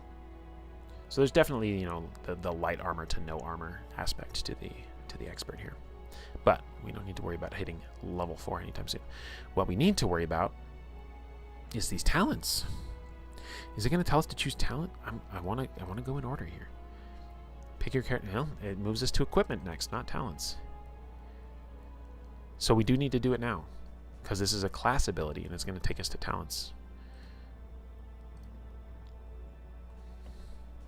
So here we go. We can choose from animal training. Probably not going to take that. Animal training, arcane potential, not going to take that. Carousing, no. Contacts, maybe. Intrigue, maybe. Linguistics, maybe. Medicine, nah. Oratory, I'm a sucker for oratory. Performance, scouting, or thievery. There's a lot. Okay, animal training, arcane potential. Let's look at those first. Animal training. You know how to train animals. Novice. You know the basics of dealing with animals. With a week of training, you can teach an animal to follow a simple one-word command like heal, follow, or attack. You can teach a single animal a number of commands equal to your communication. Oh. That's neat. It's a neat way to roll in communication. Kind of like that. And then you can level it up. What's up, Dicey? How you doing? We're just vibing. Hanging out, looking at Blue Rose stuff, making a character. Learning as we go. So this is what I mean, though. Like, rather than have feat trees, if you wanted to call talents feats, which we don't, but if you did, then it's a contained feat tree. You don't have, there's not going to be must takes because you can choose what to level up within its own bucket, but it's only as good as it gets. And these advancements are gated to a certain degree by level, so I think this is a neat way to do it. I'd have to see it in play, you know, to really get a feel for it. But so we could do animal training. I know it said arcane potential. Oh, look at this. Okay. Oh, some of them are restricted to classes. Right. Okay, arcane potential. An adept can't have that because they're already better. They're already good at magic. So you could gain one arcanum of your choice. Nice. Okay, we'll look at that if we want to take it. Arcane training. See, the adept has training. Wild. So there must be talents that are magic? Don't know about that. Okay, what else can we do? Carousing contacts. Carousing. Communication and con 1 or higher. We have both. Oh, no, we don't. Our con is 0, isn't it? No, it's not. Yeah, we do have this. Okay. You take your fun seriously. You can drink other people under the table when making constitution drinking tests as part of an advanced test. You gain a +1 bonus to the result of each drama die. This allows you to reach the success threshold faster. Advanced tests are detailed in Chapter 10. So advanced tests are kind of skill challenges, apparently. We're not a drunkard, though. Not this character. What was the other one? Contacts. My phone is blowing up. Contacts. Communication 1 or higher. We have that. You know people, sometimes in the unlikeliest places. You can attempt to make a contact out of an NPC with a successful communication persuasion test. The narrator will set the target number based on the likelihood of you knowing the NPC or having mutual friends. The more distant the NPC's homeland or social class from yours, the more difficult the test will be. A contact will be friendly to you, but won't go out of their way to help you without additional motivation. You can't make a contact out of an NPC who already dislikes you or is an enemy.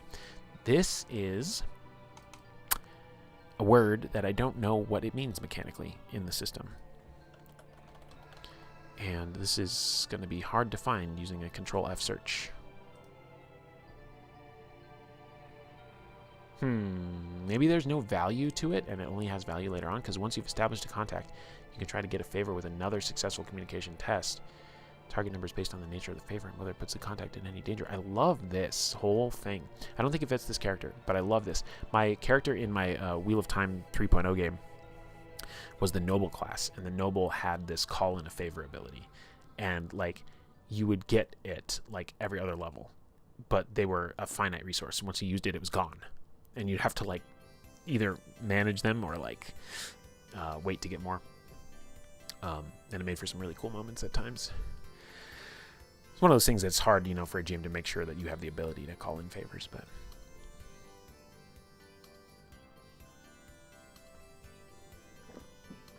I'm trying not to choke on my coffee. All right, what else have we got? Intrigue and linguistics. You know what else would be fun?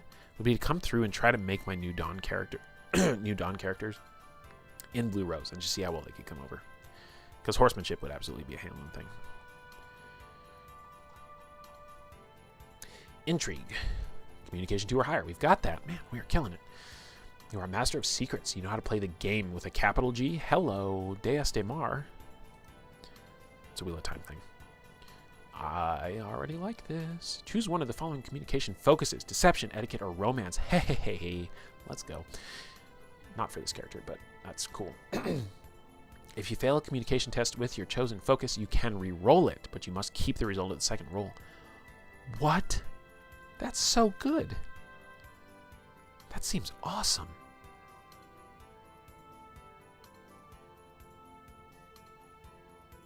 If I chose etiquette, it starts to paint a very different picture of this character. And if I chose deception, it starts to paint a distinct and different picture of this character. Those are all fun choices. I love that. I will say, like, for whatever it's worth, looking through these choices and then picturing the character that's going to come out of these choices seems really fun. Like it just seems really fun. I don't know how else to put it. I'm not over here choosing like, well, okay, if I want to do a shove build, I need to make sure I max out my this and then get these feats and then do this. And I need to set myself up so I can do this later on. This is just like, nah, like, do you want to like influence people? Do you want to, you know, drink people under the table? It's very interesting. I'm surprised carousing is its own whole talent, but whatever. Okay, linguistics, medicine. Linguistics is going to give us more languages, probably. You can learn new languages easily. When you learn a new language, you learn to both speak and read it, implying that you don't always know how to speak and read every language. That's interesting. Oh, here's the list. This is the list I was looking for earlier, and I totally missed it. You learn an additional language from the following list: Alden, Fainto, which is the roamers, Lartian, Razan, Old Alden, and Old Vatizin. So we missed these because none of the backgrounds gave these. You have to get these through the linguistics skill. People in Aldis, Jarzone, and Kern commonly speak Alden, the modern version of the language of the Old Kingdom, Old Alden, albeit with different accents and dialects. Old Vatizin is the ancient language of the Vata, very rarely seen and even more rarely heard in the modern world. One of these days, I'm going to wish that I bought the adventure books for this system, even though I don't like adventures. There's 3 more adventure books. 2 of them are anthologies, and one of them is like a whole campaign. And that warehouse sale, I tell you, they're like $13 a piece. It's very tempting. Very tempting. Medicine. Intelligence 1 or higher. Oh, I can't take this anyway. Don't have int. Don't have int. Can't take medicine. Heal is a minor action for you. Oh. Heal is... What? Is that not magic?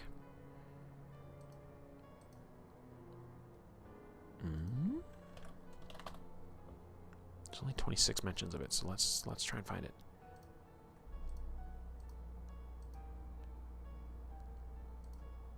Heal. You provide some quick first aid to an injured ally. You must be adjacent, and you must have bandages ready. TN11 intelligence healing test. If you're successful, your ally gets back an amount of health equal to the drama die plus your intelligence. That's cool to roll the drama die into healing. I mean, it's like I've said before, like this 3d6 with the 1 die out there, you can use that, and I think you use it as well to determine damage. So you're doing everything with a single roll, which is neat. And then you throw in the fortune system if you're going into Sage, the newer branch of the Age system. And I guess it was in the Expanse as well, but whatever. Where you can actually pay your fortune, your health, your life resources, your stress, your resistance. It's everything in one. You could pay if you really needed to heal somebody better, to change the face of the die to what you needed it to be. It's cool. All right. Now I've lost where I was.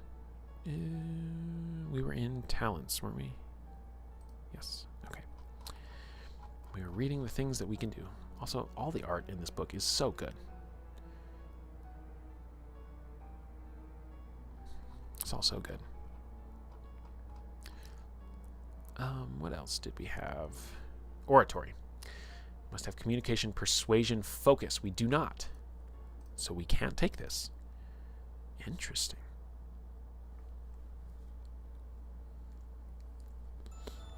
Now, how would we have the communication, persuasion, focus by the time we came to take this as a starting talent?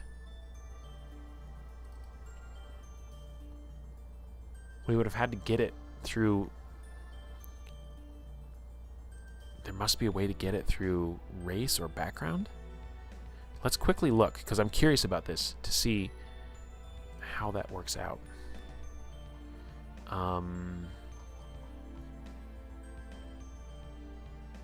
So it's not in human. Oh, here you go. It could be a random thing you get as a human roll.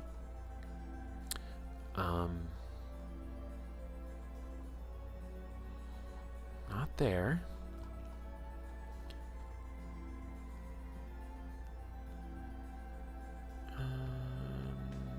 Don't have it here in the Raiden.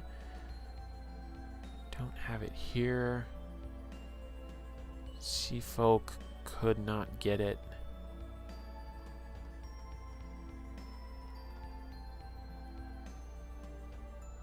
Here you go. The Vata can get it. It's a little more rare because this is a 2d6, so a 10 to an 11 is pretty rare, but you could get it here. And then, okay, and then background, Alden, communication, persuasion, right there. So you can choose it just by being Alden. So it's not that gated. Okay, I was just curious, like, how that played out. Okay. Whoa, where did I end up? Here we go. Okay, so oratory and thievery, I think, was one, right? That's one we can do. Oh, performance, scouting, or thievery. Jeez, let's scroll back up. Performance. There it is. Must have communication, performance, or intelligence, musical lore. We do not. So, interesting.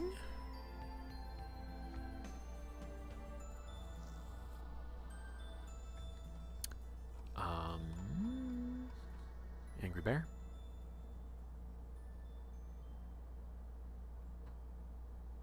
These are definitely riding. Cool. Scouting. You are skilled at the art of reconnaissance, Dex 2 or higher. We have that. And limited to expert. You can use the lay of the land to your advantage. If you fail a dexterity stealth test, you can re-roll it, but you must keep the results of the second roll. What was the one we were just looking at that let us re-roll a fail on something? I've already forgotten. Oh, it was intrigue, wasn't it? I think so. So far, I'm leaning towards intrigue. Or thievery is the last one. What's yours is yours, and what's theirs is yours too. Dex 2 or higher, expert only.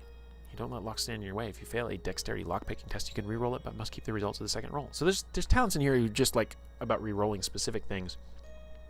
And then you can advance this, because this starts dexterity lockpicking, and then you get dexterity traps re-roll ability, and then if you fail perception searching, you can re-roll it. So it's an interesting way of like saying you're proficient in this thing. And so you basically get advantage. I mean, essentially that's what it's saying. You get advantage on lockpicking, you get advantage on traps, you get advantage on searching. It's simple. It just works. That's cool. It's intrigue. It's intrigue, guys. That's the one. We're going to take intrigue, and we're going to take...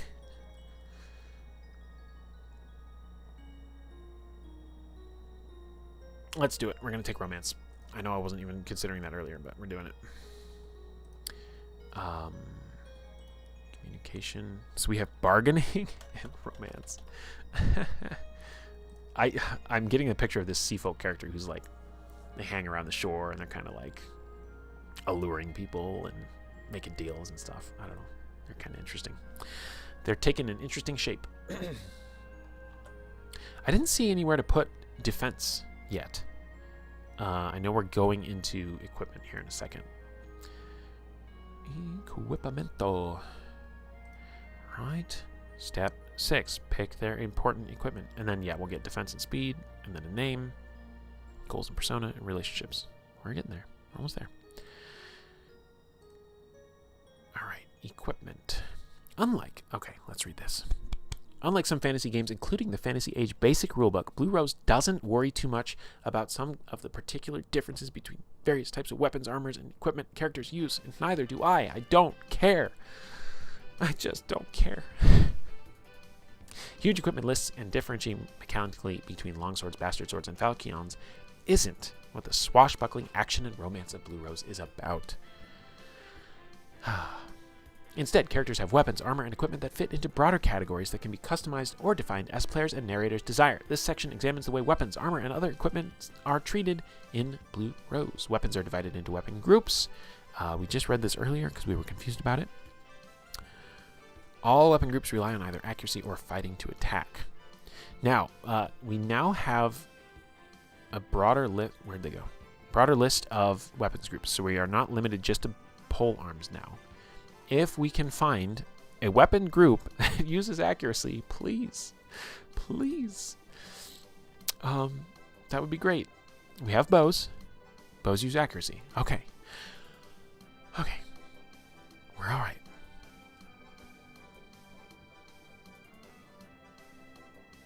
A more primitive missile weapon, the sling, also fits into this group. Is considered to use the same statistics as a short bow. I wonder about javelins. The javelins are in polearms. Polearms use fighting. So that's not great. Oh, here we go. Here's where it says. Okay. Axes. Okay. Bows and brawling use accuracy.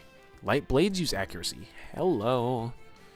And staves use accuracy. Okay, so we actually have some options there. I kind of like a stave. Kind of like bro just swimming around with like a staff on their back kind of a deal. It would make so much more sense for him to have like a spear kind of a thing though, but I don't know. I don't see him as a light blade carrier. So maybe he's a brawler. I don't know.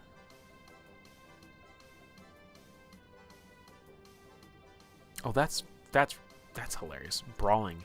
You can use a handy object, but if you get doubles on any of the dice, the item breaks and you have to find something else. Or you just have to deal 1d3 instead of 1d6. That's so funny. That is so funny. Yeah, this game entirely can get by on just the d6. Even when it calls for a d3, it's just d6 divided by 2.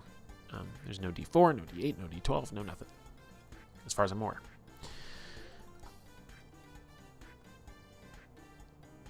I think a bow would be cool. I mean, because you can do bow fishing too.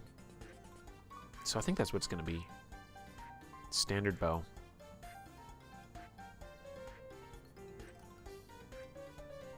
This song's kind of a vibe. Yeah, I'll give him a standard bow.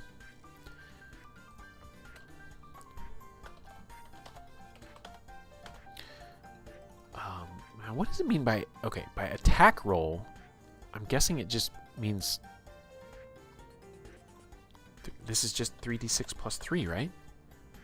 Because it's using accuracy. And my damage is 1d6 plus 1.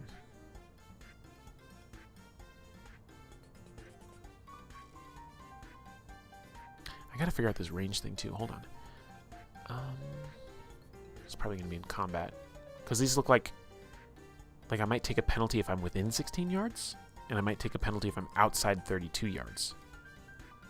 I don't know. I'll have to figure that out. Sorry, what's my damage? My damage is 1d6 plus 1. Revenge of the status modifiers. It could be. I don't know what you mean by that, but I don't know what you mean. God, why can't I not even remember what I just pulled up? It's also good to see you, Aldea. Did I say that right? I've seen your name for years, but I've never really known how to say it. 1d6 plus 1. There it is.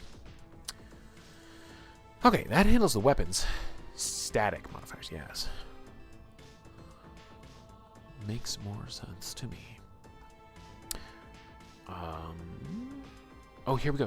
Here's our answer. Ranged weapons. Weapons listed as ranged can be used to make attacks at a distance. Yeah. If the target is within the weapons listed short range, the attack test is made with no modifier. If the target is beyond short range but within long range, the attack is made with -2. Okay. And you cannot attack beyond the long range. All right. That's simple enough. It's so much simpler than range increments. Like, okay, a short bow has a range increment of 60. Well, they're at 240 feet. So you're like, okay, wait, 60. Okay, 120 is a -2. 180 is -4. 240 is -6. Okay, -6. This is just, more straightforward. You have 3 things to think about. Are they in your short range? No penalty. Are they within your long range? -2. Are they outside of your long range? No dice. Haha, no dice. I'm so funny. I'm so funny. Ooh, untrained is -2 and half damage. I don't know why you would ever find yourself in that position. Don't do it. Reload is minor action, I think, for bow. A Blue Rose character who is not a Raiden can start with weapons from groups in which they are trained. Adepts begin with 1 weapon, experts 2. Oh, I get 2 weapons.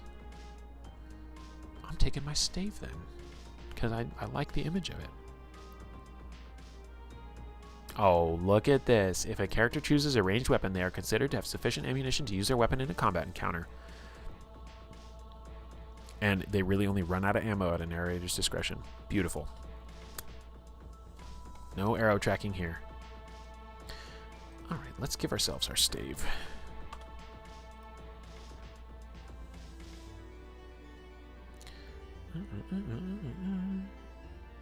Batons, canes, quarterstaves, and numerous other short clubs and staves. It's just a stick for us. It's going to be a two-handed one, too. I don't really know why I'm picturing this character with a stave, but I am, and it is what it is. 1d6 plus 3. It's actually more damage than my bow, really? I guess.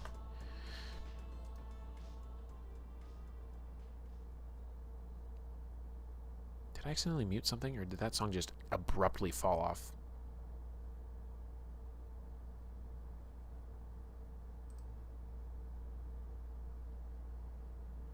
I think I accidentally hit a hotkey on my keyboard and I don't know what happened. Oh well. I don't know what this... I don't know why I'm listing my attack roll here. Unless I'm just supposed to roll... Right, like, right +3?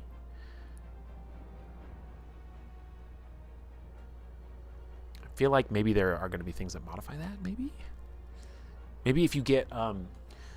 specialty talents and special weapon groups, then maybe that'll change, and that's why you want to note it down. I don't know. I don't know. I just work here. All right. Armor. We don't want to use armor because we're an expert, but we'll see what's up. Armor in Blue Rose comes in many forms, from the hide and leather armor faded by scouts, rangers, and barbarians to the metal plate and chain of knights and other heavily armored warriors. Armor can afford great protection, especially to those trained in its use. However, it can hinder the wearer. Of course, armor rating, armor penalty. Penalty is going to go towards certain skills because that's how these games work. Here we go. Armor rating deducts from damage. So straight damage reduction. Okay. Armor penalty affects speed and any dex tests. Unless they're trained, and then only speed. Huh. You can begin with any armor they are trained to wear. I don't remember what I'm trained to wear. Shields. We're not using a shield, but...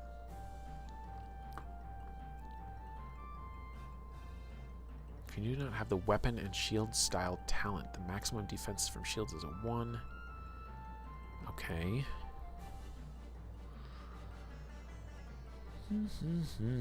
And the game doesn't care about your other equipment, which is great. I love it.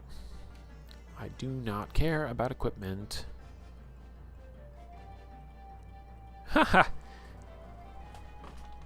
Players wanting to be less subject to the narrator's discretion should make note of the right tools exploration stunt. The resources at hand exploration stunt may also provide access to useful equipment, and it involves a temporary focus to provide additional bonuses as well. They're like, equipment doesn't matter, the narrator will decide, but if you don't want them to decide, here, take this stunt and you can just like figure it out on yourself. Arcane items, defense. Okay, here we go. There is one final number you need to calculate for your character: defense. Defense measures how difficult it is to hit your character in combat. Okay, so this is your TN to get hit. The higher the defense, the better. Yes. Calculate defense as follows: 10 plus dex plus shield bonus. Let's go back again. Shield bonus. Shields. You can just use them, basically. Okay, was that a weapon group, though? I didn't... Where does it say whether you're trained in using shields? I'm sure the warrior is. So let's look at the warrior, because it's probably going to detail it somewhere.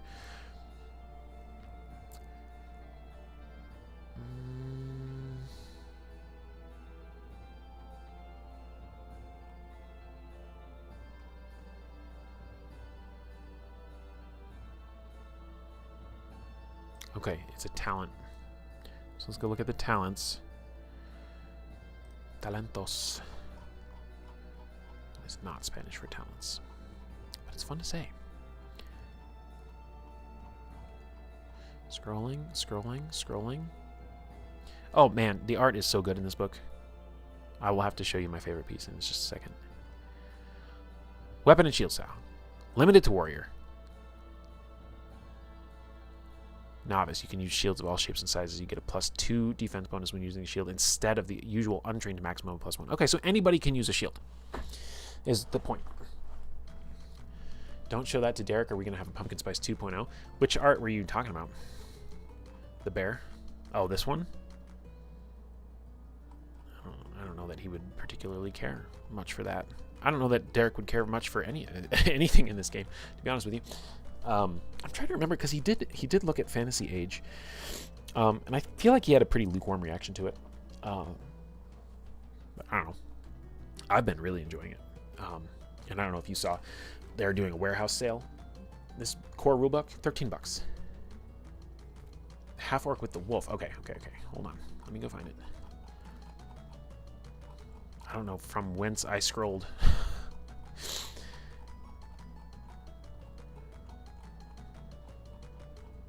No, now I've got to find this. That's actually a really cool piece. Holy shit.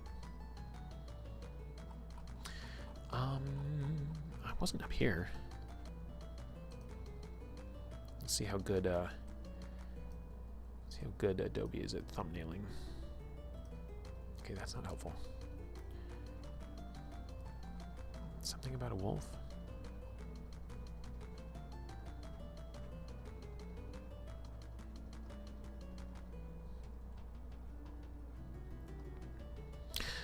I don't know why I'm completely unable to find this, but while we're at it, I will show you what I think is the best piece of art.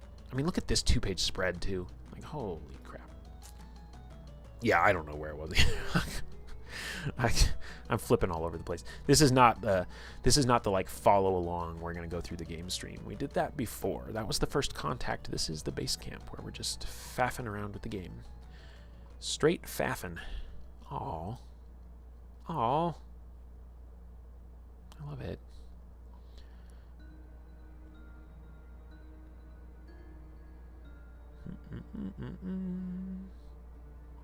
Where's my favorite piece?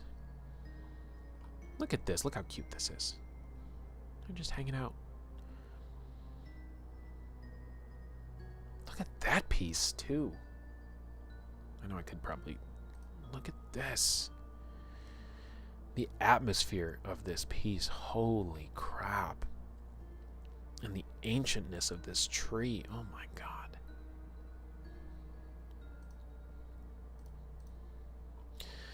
Still not my favorite piece. This one's incredible too. Oh my gosh.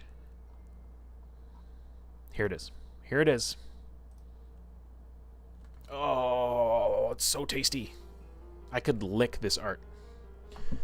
In fact, I have the book, so I will lick this art later. But that's subscribers only or something. I don't know. I love this piece so much. So beautiful.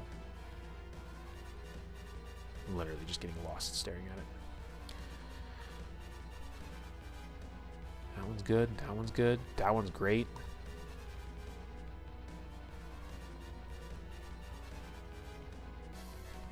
Also, I'm going to skip this song because it's a really tense, weird battle thing. Look at this one. Look at it.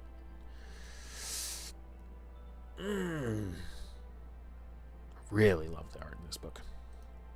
I really love it. Okay, I think we're done with equipment because we're not using a shield. We're not using armor because we get bonuses to not having armor. So our defense was, what was it? Dex plus, I forgot already. Dex plus shield plus 10, I think. 13's pretty good. I mean, average on a 3d6 is 10.5, so something's got to actually come at us swinging hard. Yeah, that is it. Okay. I probably should have a shield. In fact, there's no reason mechanically to not have a shield, which I don't love, because that kind of makes it feel like a must take. Like, well, everybody's going to have a shield, because why would you not have a shield? And that just feels blah. Blah. I don't like it. I don't like it. Also, I do have a two-handed stave.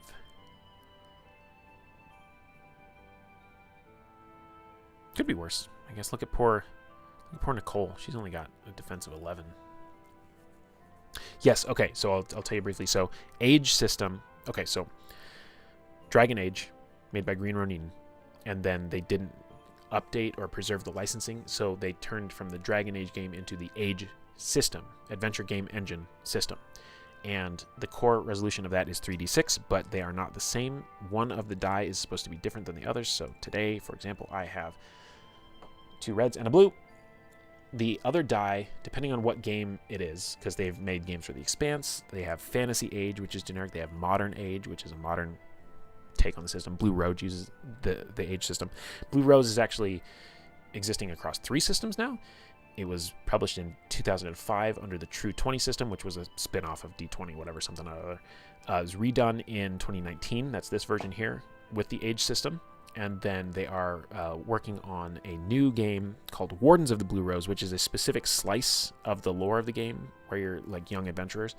And that uses the Sage system, simplified adventure game engine, also 3d6, but just, strips out a lot more stuff. So the idea is you are rolling 3d6. Your average difficulty target number is 11, and then there's, DC scaling up and down. But the specific die is called a different thing depending on the game. In Blue Rose, it's called the drama die. And so when you're attacking, the drama die will tell you your damage, your strength, or whatever they call it in here, effectively. When you're healing, the drama die is how much did you heal. So you're getting everything from one roll of the die.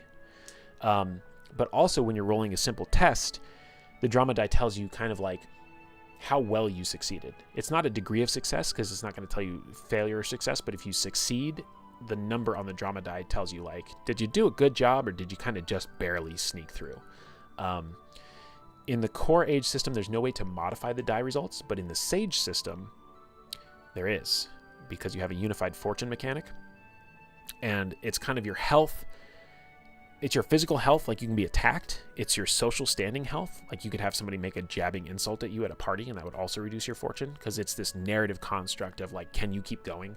And the thing that drops you to 0 is like the straw that broke the camel's back. So you could get taken out by a sword, but you could be taken out by humiliation. And that fortune pool is also a resource you can spend, and you can spend points from it to change the results of your die, which is also important because doubles matter. So I think it's very cool. I like it a lot. And that's why I keep looking at it more and more. Mechanics like that make it hard to run online.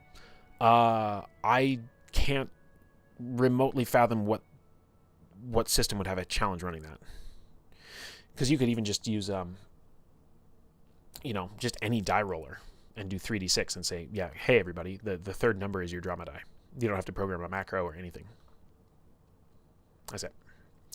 So, yeah. I think it would be very straightforward, personally. Especially, a VTT with macros and everything like that would be super easy. What are the bonuses for using a shield? Just +1, 2, or 3 to defense, depending on the heaviness of the shield. Right there. So that doesn't always work. Why not? Why not? Because I know some dice rollers will increment dice by the result, but you can change that setting in RPG Sage. Anyway, you can change it so that they're always randomized. Yeah. So Sage, RPG Sage, you can do that. Yeah, it's just a setting. Once it's set, you never have to ever worry about it again. Okay, yeah.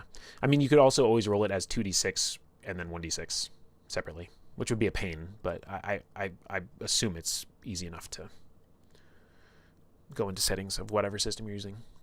All I know is in RPG Sage, it's you put in one command. You're like, hey, handle dice this way, and then it does it. So, because we do that, I liked that for when I ran Girl by Moonlight.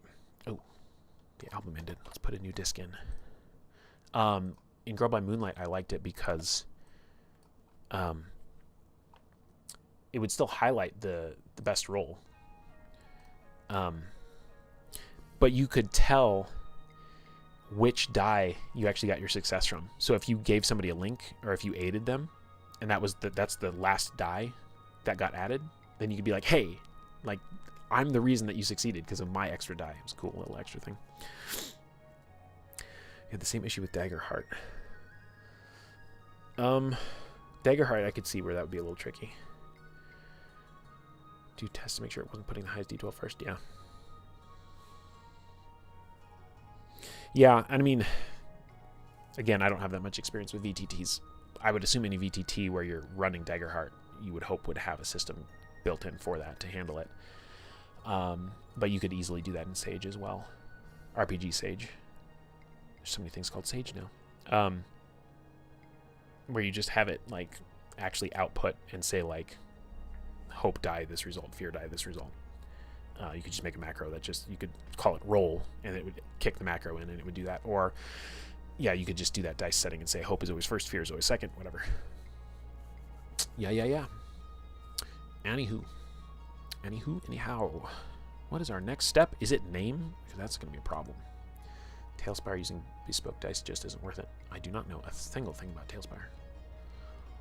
Could not tell you a thing about it. Except, I'll tell you what I know about it. It uses dice. Because I got that from your sentence there. You'd have to find a symbiote plugin or not even bother. Yeah, I don't know. Defense and speed. Figured that out already. Pick a name. Let's pick a name. I was just inspired to say Tobias. There you go. There's our name. We did it. I thought that was going to be hard, but I just let the subconscious guide me. Choose your character's goals and persona. I think these have mechanics to them. Just as abilities, focuses, and class help to describe the quantitative aspects of your hero, a Blue Rose character has various qualitative traits, different aspects of the character's persona, the fictional personality you portray into the context of the game. Persona traits are just as important to gameplay as abilities, perhaps even more so since abilities and powers describe how your character does things, but persona helps to describe why. I'm going to unpack that in a minute because that's really good. It's a 3D VTT, it's closer to GTS in terms of system support. Oh, Tailspire is a platform? Right, that's the thing. You were making like a whole dungeon game in that, I remember. Back in the day. Presumably you're still working on it. I do recall. That came up in a call like a year and a half ago. I remember. This section describes the different qualities of the persona you can assign your character, including calling, destiny, fate, goals, and relationships. Oh, the Royal Road. I keep meaning to read about this, so we're going to. Okay, back up. I thought this stream was going to be short, but I'm finding a lot of things to talk about. Here we go. This sentence right here. Persona traits are just as important to gameplay as abilities, perhaps even more so. That's a subjective take. Because then it follows up by saying, because abilities and powers describe how your character does things, but persona helps to describe why. And they're saying, this is what makes it important. So what this little sentence here is telling you is that why you are doing things is important to the game. Is it referenced mechanically? I don't know. But what it's trying to convey here is tone. The tone of the game is that you should be focusing on the why, not just the how. Whether or not that's backed up mechanically, this is kind of like the GM agenda hidden in the text here. So, cool. Yeah, good luck. Keep at it. I do remember vaguely, very, very little details about it, but I always want people to go after the things they're trying to make. All right. Now, let's see what we have here for... Oh, wow. I totally also missed that short bows are supposed to have their own section here.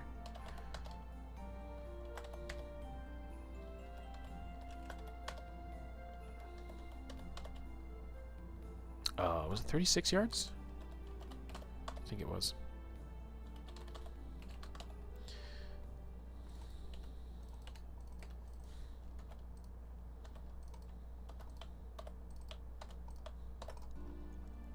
Okay, Arcana, none, gear, didn't bother. Here we go. So we do have one of each of these things. Okay. We have a calling. Your hero's calling is their place in the world, their role in the grand story of life. A calling is broader and more overarching than simple goals, involving lifelong drives and motivations. Some characters are devoted to their calling with an intense zeal, while others struggle to discover or understand it. Some even actively deny it and try to follow a different one, leading to frustration and sometimes tragedy. Heroes gain conviction for pursuing their chosen calling. Okay, that's how you get your conviction points. So this would be your quests in Legend in the Mist. There are as many ways to follow a calling as there are people called. For example, 2 individuals might be called to temporal power, the emperor. One might be generous and merciful, seeking power for the benefit of others, while the other is cruel and lusts for power for its own sake. The other aspects of a character's persona influence how they approach their calling. This is more in depth than I expected. The calling is an objective, while a character's destiny and fate represent 2 broad paths towards it, with goals as stops along the way. I need to remember, by the way, I need to take my meds. So I'm doing that now. Okay, bottle cap, let's just settle down. Calm down.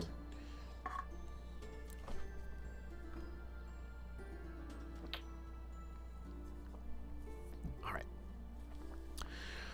Don't remember where I stopped reading. Calling is an objective. Character's destiny and fate represent 2 paths. Okay, yes. Among the cards of the Royal Road, the roamers identified 22 primary callings in life, each associated with one of the major arcana. See the callings table for a list of these and their associated cards. I love it. When creating your character, you can choose from this list, draw a card from the major arcana, and allow it to determine your character's calling, or come up with a different one based on your reading of one of the cards. Oh, we're going cards. We're going cards, gang. We got a tarot deck right here. And I think I even have this already sorted by major and minor. Let's find out. 1, 2, 3, 4, 5, 6, 7, 8, 9, 10, 11, 12, 13, 14, 15, 16, 17, 18, 19, 20, 22. Yes, we do.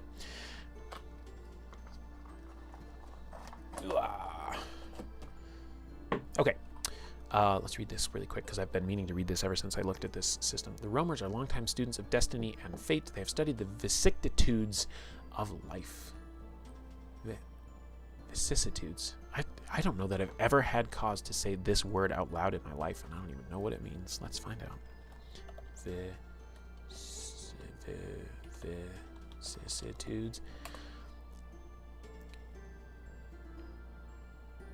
Vicissitude, yeah, vicissitude. A change of circumstance or fortune, typically one that is unwelcome or unpleasant. Ooh. Oh no. Oh no.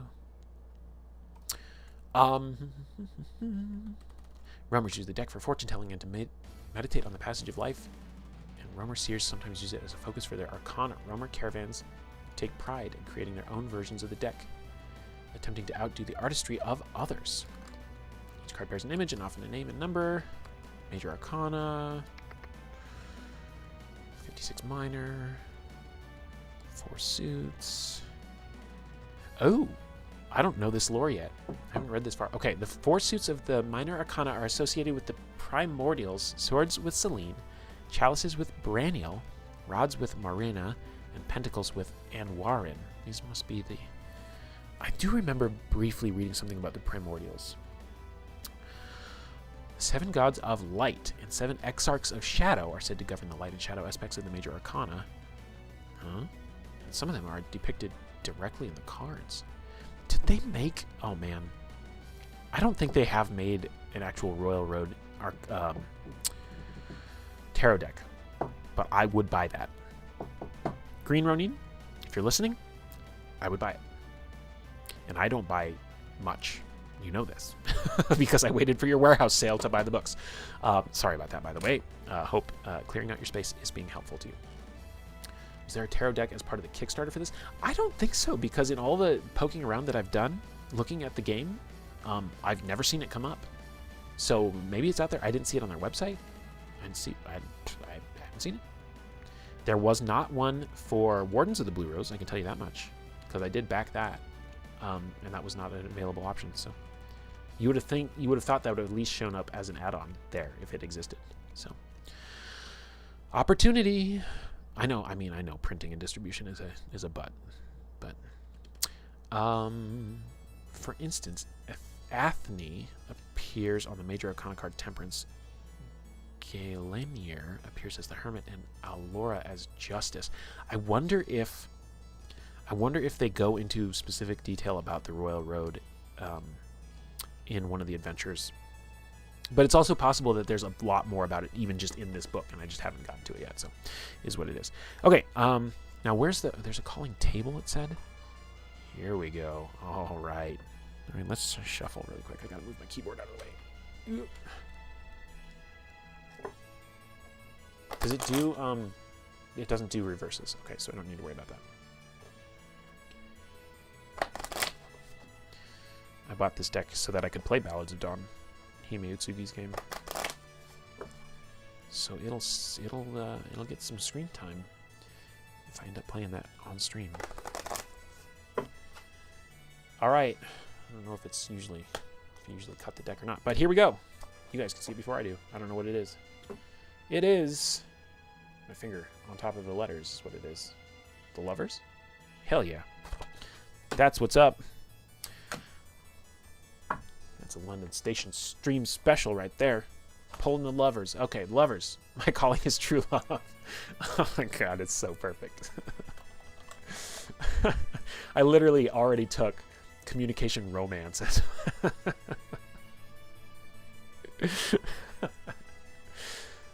You have to know me to know how funny that is. That is so funny. Oh, I love it. Oh, and then I can draw Destiny and Fate off the minor? Oh my god. I didn't know this was a part of character creation. I'm so happy about this. All right. Moving on. A person's destiny is their best self and highest potential. What some Aldean adepts call the star self, which is such a badass phrase. Oh my god. Hold on. I'm gonna go over here to I'm gonna go over here to Discord, and I'm gonna change my status to finding my star self. Nice.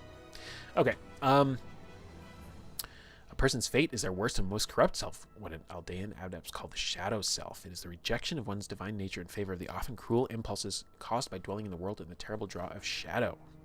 I like this. I like it. I like dichotomies.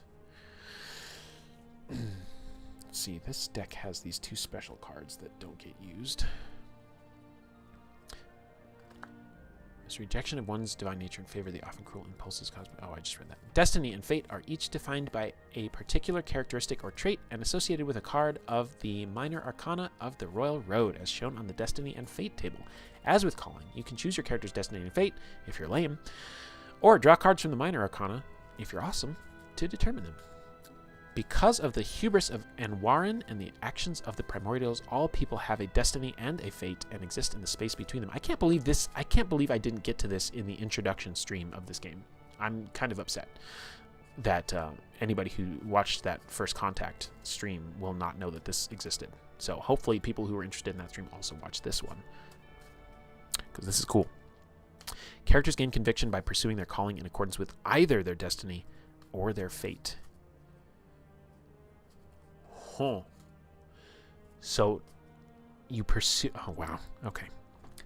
You pursue the calling, which in my character's case is true love. And it doesn't matter if you do it with your shadow self or your star self.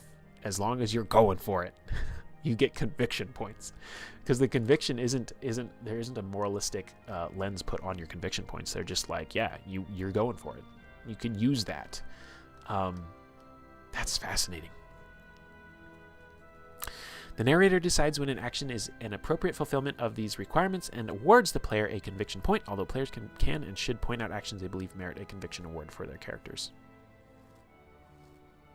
That's neat. That's neat. All right. Wait, I just draw one of these, right? No, okay, I draw two, because it's going to be... Wait, what is happening here?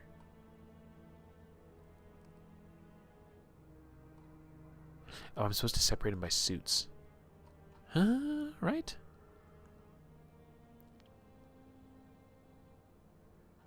Yeah, you should separate them by suits, but...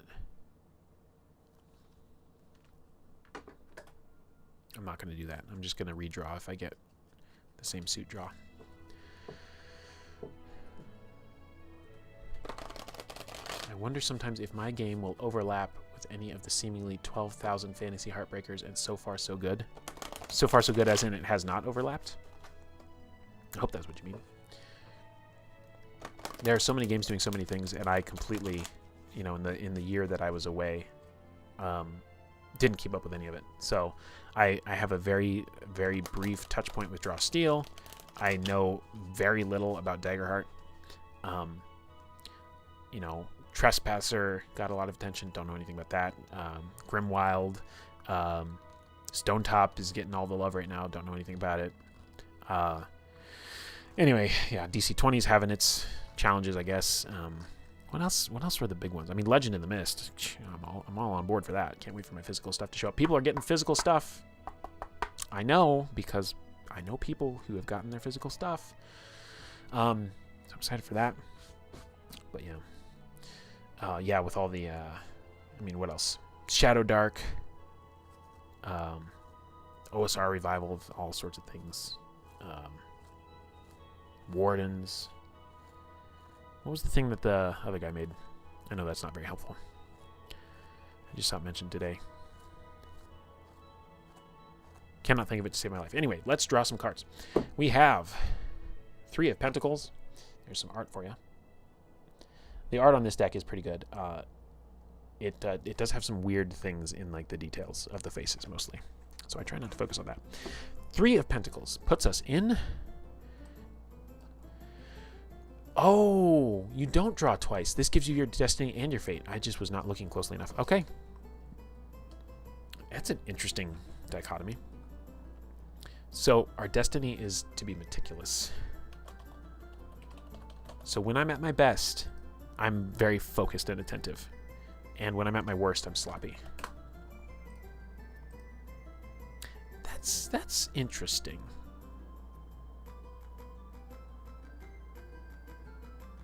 I think you are supposed to draw twice. And the reason why I think that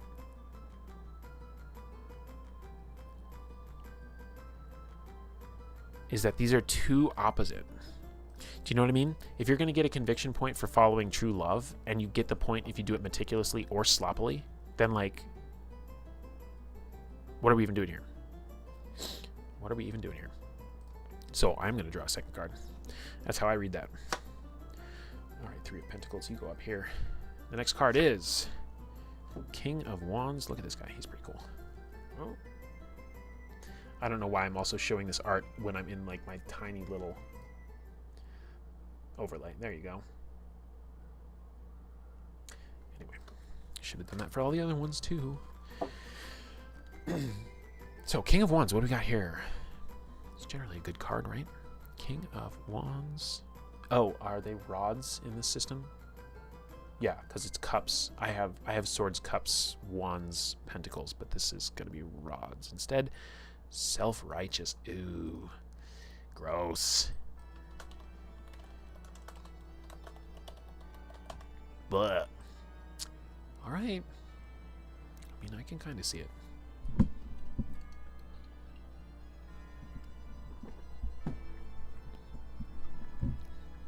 Okay. How's everybody doing out there? We're getting close to wrapping up. Probably at the half hour. I think we're almost there, right? We have what? We have a corruption. All people in the world walk a path between their destiny and their fate towards their calling, but some are driven by truly terrible acts. These push them towards corruption and the influence of shadow. Characters become corrupt in 2 ways: by using sorcery, which is the bad magic, and by acting in accordance with their fate in a corrupt place or while in contact with a corrupt item. Ooh. Oh, man. That's really fascinating. Wow. Corrupt places. Places can become tainted with the corruption over time. This is particularly true of former strongholds of the Sorcerer Kings. Yeah. So, Aldea, the main city, was built by, like, evil sorcerer fucking guys. And, you know, the people eventually, like, took it back over. But, its origins were in some not-so-great stuff. If I'm remembering the lore correctly. A corrupt place can spread its evil to those spending time there. A person who dies in a corrupt place arises the following night as one of the unliving, unless the corpse is consumed by fire or some other utterly destructive means. Creature conceived or born in a corrupt place may be born as shadow spawn. Oof. Rough. Corrupt items. Corrupt item is much like a corrupt place, except it only affects individuals in contact with the item and can also move from place to place and person to person. Anyone carrying a corrupt item is subject to corruption tests, and an adept experiences a strengthening of sorcery and a weakening of other arcana unless the adept embraces the item's corruption.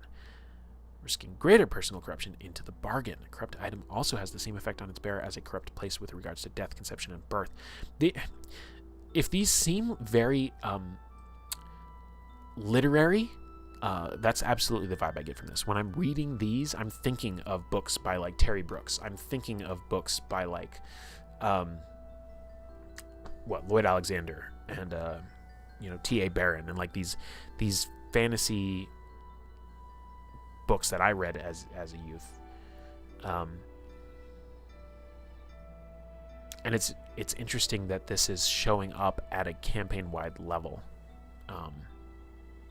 Because we have, a lot of these settings, Pathfinder, Galarian, whatever, where there's like a lot of stuff happening all over the place. There's a dozen types of evil stuff going on at all times. And it could be undead, it could be wights, it could be ghosts, it could be just bad people, it could be devil worshippers, it could be demon worshippers, it could be this, it could be that. There's all sorts of bad stuff going on.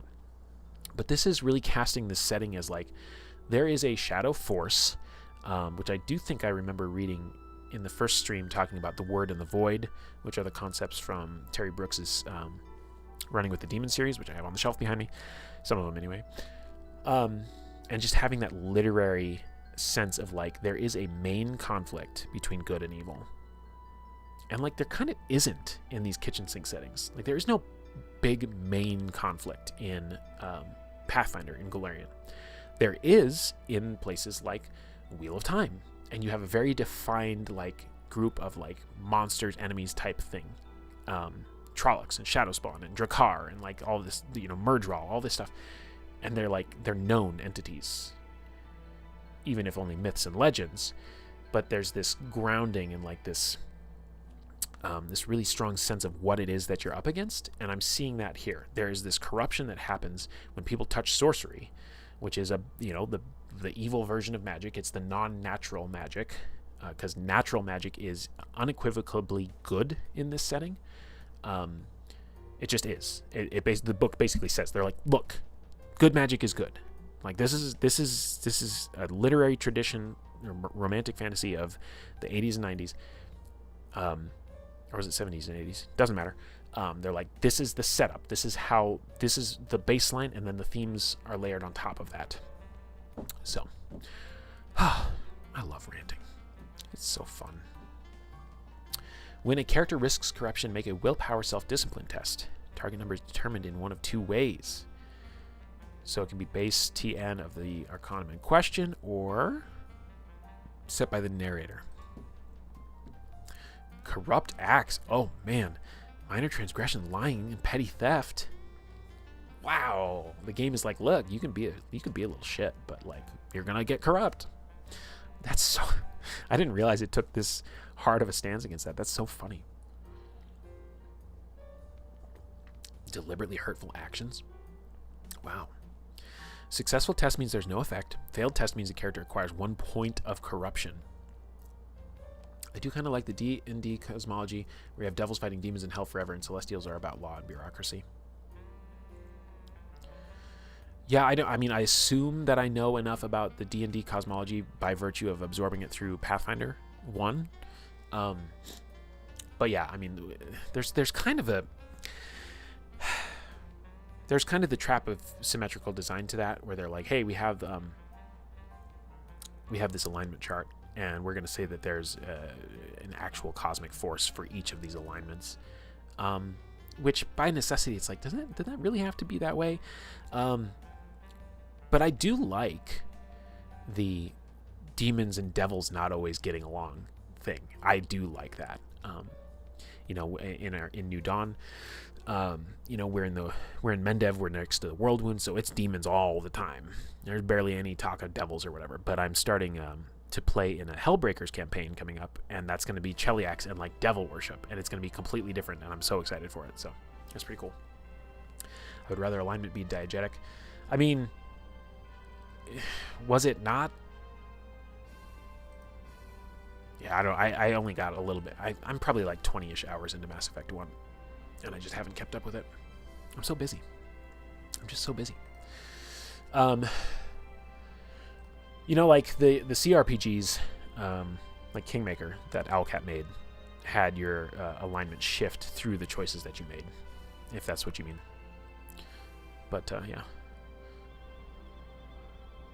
I like the idea that you can negotiate with devils and make deals with them. They don't want to kill you, just kill you. That's demons. Yeah, well, demons want death, but they also want chaos. Like, they're happy to keep you alive if keeping you alive introduces more chaos. If they can get you to serve them, if they're a succubus or anything of that sort, they will happily do that. As we in New Dawn know, they will fuck with us in any number of ways. Of course, we're a shared GM mega game, so like, it's always up to, you know, who's controlling the demons this time. I just had a little couple skirmishes with demons that were just a joke as far as difficulty of combat, but they're still out there. Anyway, there's a whole plot line. I may stream about New Dawn tomorrow, and just like top to bottom, here's everything about New Dawn. Think how we run it. Here's how we do the mega game aspects. Here's how we do the shared GMing. Here's how we do everything.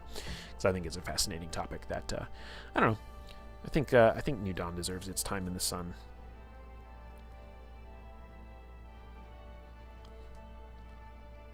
Aren't succubus a devil?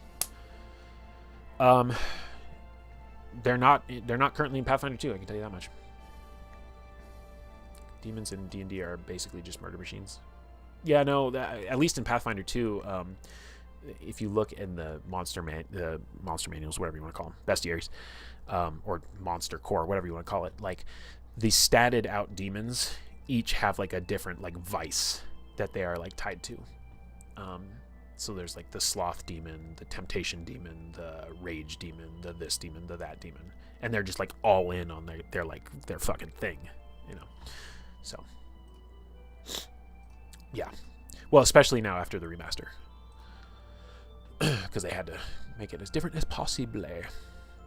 A character's corruption score applies as a penalty to the character's constitution and willpower abilities, which we cannot afford because we have a willpower of 0. At least we have some good con.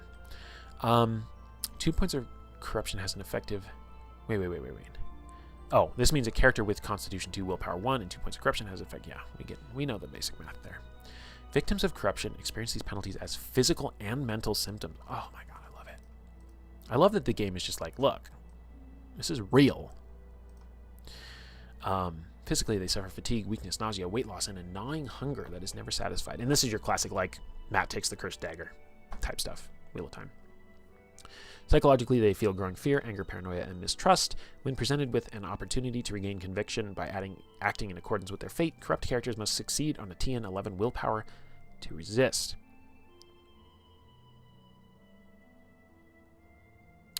Okay, hold on. I gotta parse this. When presented with an opportunity to regain conviction by acting in accordance with their fate, yeah. Oh, wow. Holy shit. I did not realize this mechanic was in this game. This is incredible. Corrupt characters must succeed on a TN 11 willpower to resist. Otherwise, they give in and follow their fate for the scene. This is, there are many systems that play with this, and we've talked about this, I don't know which stream. Was it? Oh, it was Sunday the 17th. I streamed about character flaws, and I talked about different system mechanics, like Girl by Moonlight. This would be your Eclipse, and my partial Eclipse system that I made for it. The Last Caravan is your inadequacy, where, in some instances when the game is trying to make you tell interesting stories based in conflict, it'll say, if you play into this, then I'm going to give you this reward or this benefit. So in The Last Caravan, you play into your inadequacy and it makes things harder, you get a heroism point. And you're like, how does that make sense? It's like, well, because narratively it's a balance. Just like in a Fate game, if you take a Compel, you get a Fate point. Things go bad for you now so they can go better for you later.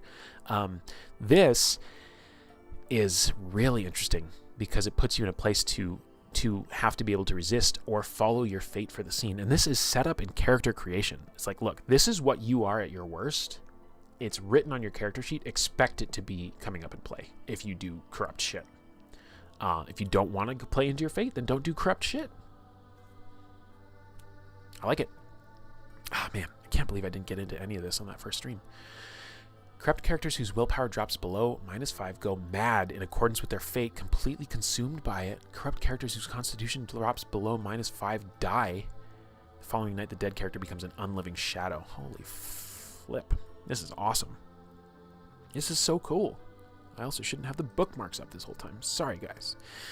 I should also one of these days try to get back to streaming at 60 FPS and turning up I think my resolution is down to 720 as well, because there's a little while where my internet was like not having it, but I think it's been better lately. So hopefully you can read on the screen. Sorry if you can't. I'm reading it aloud, at least. Embracing corruption. At any point, corrupt characters can stop struggling and embrace it, giving themselves over to shadow. This must be a conscious choice, cannot be forced or coerced in any way. Wow.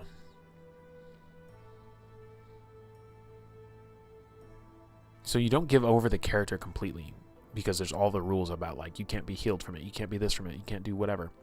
It's not like where it's like, okay, you now join the enemy in Girl by Moonlight if you fall to your eclipse. Then you either die, you lose your powers, or you join the enemy. Like, those are your options. Yeah. A deceased corrupt character cannot be restored to life using Arcana. 3 nights after a death, a deceased corrupt character rises as a vampire or a ghost if the character's material body was destroyed by anything other than fire. Wow. Okay, so vampires have a very, very different lore here. Corrupt adept with a corruption score of 6 or greater rises as a lich instead. Wow. Wow, wow, wow.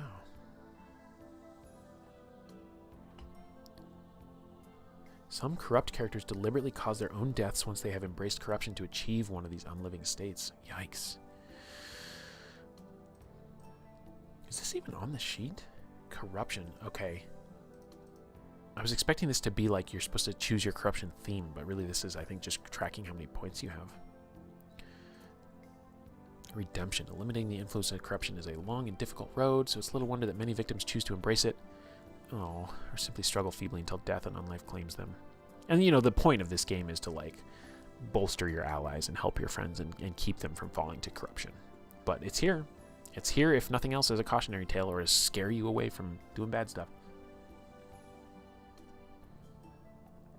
If I had a player at a Blue Rose table who's like, I want to explore the corruption and the giving over to corruption side, and I want to tell that story, I'd be like, I'm so glad for you. Please find another table.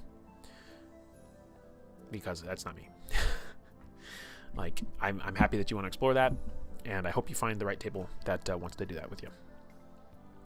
This also gives you a diegetic reason for a highly corrupted villain to come back after dying. Yeah. Yeah. Pretty sweet.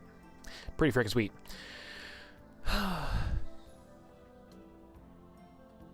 Okay. Characters with 1 or more points of corruption can attempt to eliminate them by acting solely in accordance with their destiny. So in our case, we gotta be meticulous. Each time characters perform an act following their destiny that would grant conviction, they may choose to forgo the conviction point and apply it towards reducing corruption instead. Cool. I like it. For every 10 such conviction points applied in this way, the character sheds 1 point of corruption? What? Oh my god. It's 10 to 1? Holy shit.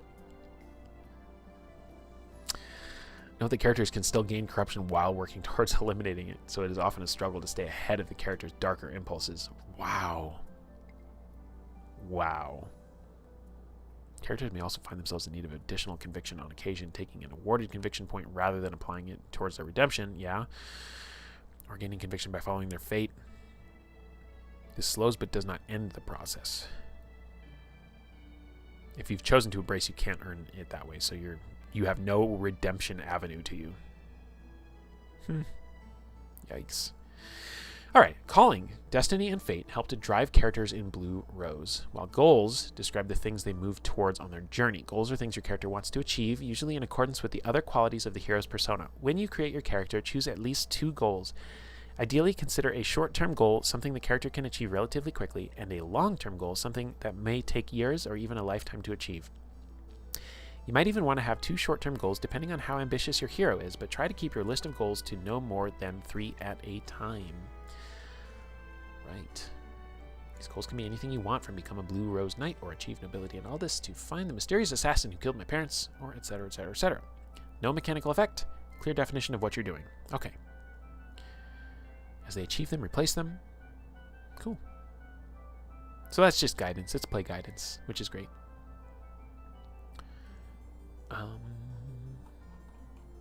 And then relationships. Is this actually... We actually skipped step number 1, which was the character concept, because that emerged as we went through this. Goals and persona. We did that. And then relationships. That is the last thing. Here we go. And then we'll wrap. And then we'll stream again tonight. Tonight I'm doing an AMA. It's at a normal human streaming time. So I can hopefully see some more people come in and chat with us and hang out. Got a lot of friends who don't, they don't want to jump into an early morning stream, and I totally understand and respect that. But for whatever reason, I'm not working my second job tonight, so I'm going to take advantage of it. Okay, there's a lot to relationships. Oh boy. Well, not that much. It's only 5-6 pages. Okay, here we go. Sorry for all the scrolling. Relationships. Romance, rivalry, and other relationships are a big part of Blue Rose. They feature prominently in the romantic fantasy that inspires the setting and the game. They drive characters in the world of Aldea to epic heights and dastardly lows. This section provides optional systems for modeling and using character relationships in Blue Rose. These rules aren't meant to replace role-playing these relationships, but to enhance and support it. You don't need to model every single relationship between characters, nor should you. Rules are for important relationships between lovers, comrades, enemies, and rivals. Important relationships are defined by bond and intensity. Bond describes the type. Intensity measures the strength. Easy enough. Relationships are defined by bond. Simple or complex. Changing bonds. Any significant thing can change it. That's great. Sample bonds. Bond. I love them more than my own life. Okay. So this is more descriptive than I was thinking. I was just thinking like lovers, friends, whatever. But no, it's like it's a sentence that like gives life to the bond. I will bathe in their heart's blood for the pain they have caused me. Cute. We are brothers in battle. I am closer to them than my own kin. Oh, I love that. When we are together, I feel like I can fly. They are the love of my life. That one, I got a little choked up reading that. My gosh. I like love. Sorry, guys. Sorry if you're not into it. It's London Station. Okay? It's London Station. They are my liege, my friend, and while I would never tell them, the person I love most in all the world, tell them! Let me shake the screen. Tell them! Yeah. Group bonds. Okay, that makes sense. Relationships between player characters can be great. On the other hand, they can be awkward and no fun. If one's not interested, yeah, communicate. Communicate. Go find, like, a really good stream about romance and RPGs. If you happen to know of a channel that would do a stream of that sort, go watch that stream. And then you can bring those insights into this. If anybody knows of a good channel that would do a stream like that, that could be cool. Intensity. Intensity isn't just a number. It also has a mechanical effect. For each rank of intensity, a character gets a free stunt point they can spend on actions related to their relationship once per game session. For each rank. Yes. This is similar to... I think this is similar to how it's done in Wardens. I think you have to trigger the stunt by getting the doubles in the first place, but then if your action that you're going to do relates to that bond, you can also add that bond's points to the stunt. Friend of the channel, Mindblown, is creating his own system, and he's documenting his process through that on his Patreon, which is free. There is an option to support, but all of his posts are free. And he was recently kicking around the idea of an HP-like pool where you have, so you have like hit locations for some of these like trad games or these, the BRP games, where it's like, I need to know if the wound is on my left arm or on my right leg or whatever. He envisioned HP, not really HP, but some sort of resource analogous to HP, where you have, instead of different hit locations, you have different relationship pools that you can draw on or can be harmed. And I know that like relationships being used as a resource is kind of a thing in Delta Green. But I thought it was really interesting because it reminded me a lot of the fortune pool that's in Sage and Wardens of the Blue Rose. And so he and I talked about it. And he was like, yeah, actually, I was partly, if I got this wrong, mind blown, and you watch this later, tell me I'm wrong.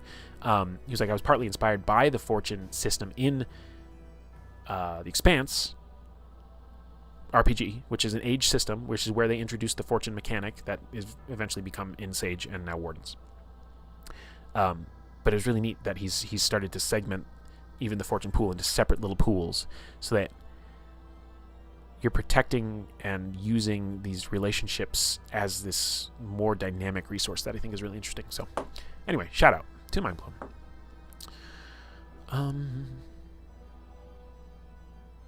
Stun points gained from intensity. Oh, right. Okay. Can be used on any appropriate action, not just ones where doubles are rolled. Though they can be combined with stun points earned from rolling doubles. Okay, so here, you don't have to roll the doubles first. You can just be like, look, I really need this stunt to go off, and then because, you know, it's tied to this bond, to this relationship, I'm just going for it. I think that's really great. Stun points spent, normally recharge at the beginning of the next session. And then you might recharge if your session goes long, sure. There's a stunt in here called As You Wish. Oh my gosh, it costs 7? Pick a task that you have promised someone you have a relationship with you will perform. Gain a +2 bonus to tests directly related to completing this task until the end of the session. That's so great. Prepare to die. Pick someone you have a negative relationship with or who has injured or killed someone you had or have a positive relationship with. For the remainder of the encounter, you gain +1 to attack, +1 defense, and +2 damage in any combat actions involving this target. Oh my god, I love that so much. Narratively, you're just like, you know, this is, well, it says prepare to die. Yeah, this is straight out of Princess Bride.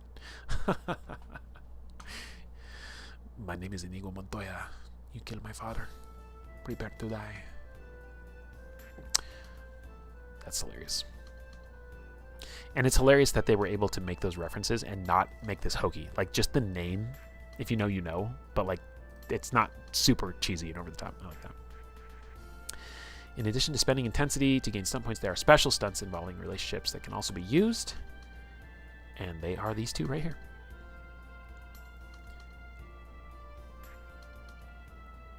Its cost makes it impossible to invoke without spending intensity, right? Because you have to either roll double 6s or something really high and then add your relationship intensity to it. That's so cool. Intensity also makes it easier to affect others with various arcana.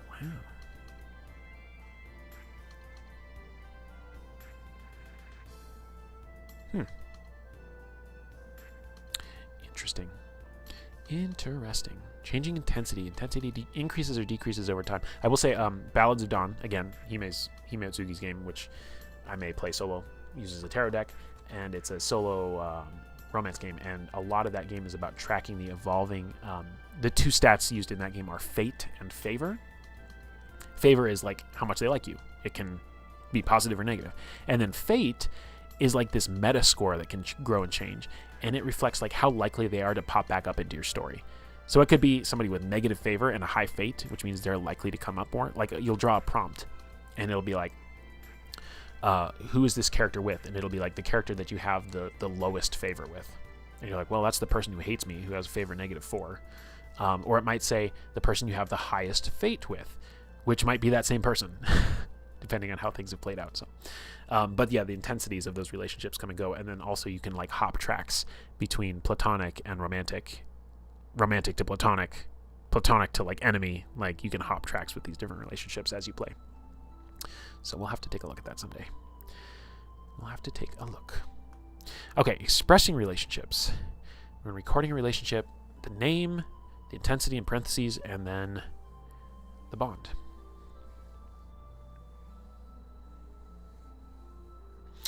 Right on. PCs can start with 2 relationships if desired. One of these is at 2, and one of them is at 1. You're advised to have one with another hero or regular NPC, but not required, yeah. You don't want them to not come up. Okay, rye bonding. This will be interesting. Every Raiden, and these are the intelligent animals, who are people. They're considered people in the setting. They're not considered animals. They are people. Each Raiden has an additional intensity 2 relationship that they can generate if desired. The Rye bond. This is a deeply intimate connection to another human being, usually a human. Raiden can only bond with one person at a time, and the bond usually lasts until the death of one or both parties. This bond is mutual. Both parties gain an intensity 2 relationship with each other they can define and utilize. Player character Raiden don't need to begin play bonded, but they can if they choose to. Otherwise, they can enter into the Rye bond through roleplay. Rye bonds can be increased like any other relationship, but they cannot be reduced below an intensity of 2. Additionally, Rye bonded characters are able to initiate psychic contact between them as if they are both possessed the Arcanum. The intensity of the relationship modifies familiarity normally. And there's a whole sidebar about it. Oh, corruption gets shared across the Rye bond, kind of. Oof, that's tense. Optional, the self-centered relationship. That doesn't sound fun at all. I don't want that. Changing relationships, adding relationships. Get them as you level up. You can rewrite them when it makes narrative sense. And there you have it. That's the full... I mean, we didn't actually do it. We didn't make characters and relationships. We didn't make our goals, but that's okay.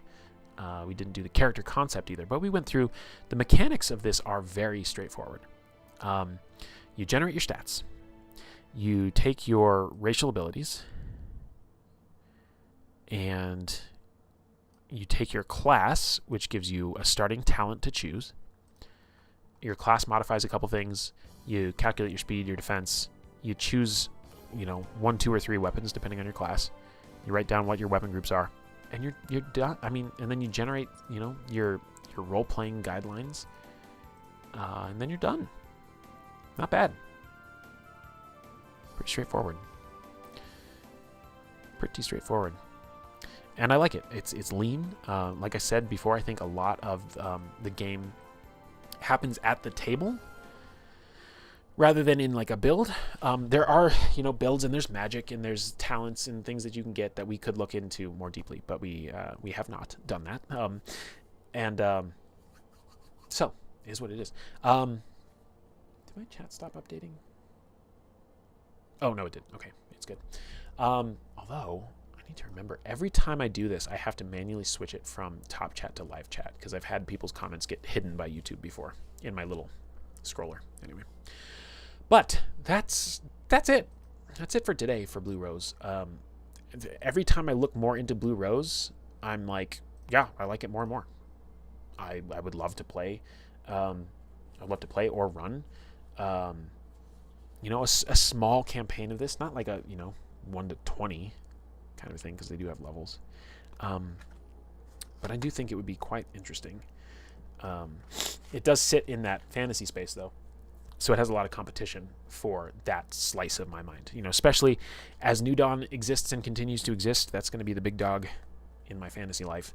And we will be starting up our Legend in the Mist play-by-post games running through the Wake of the Old Ways campaign that is included with the Hearts of Ravensdale setting book. I had meant to start that in April. And,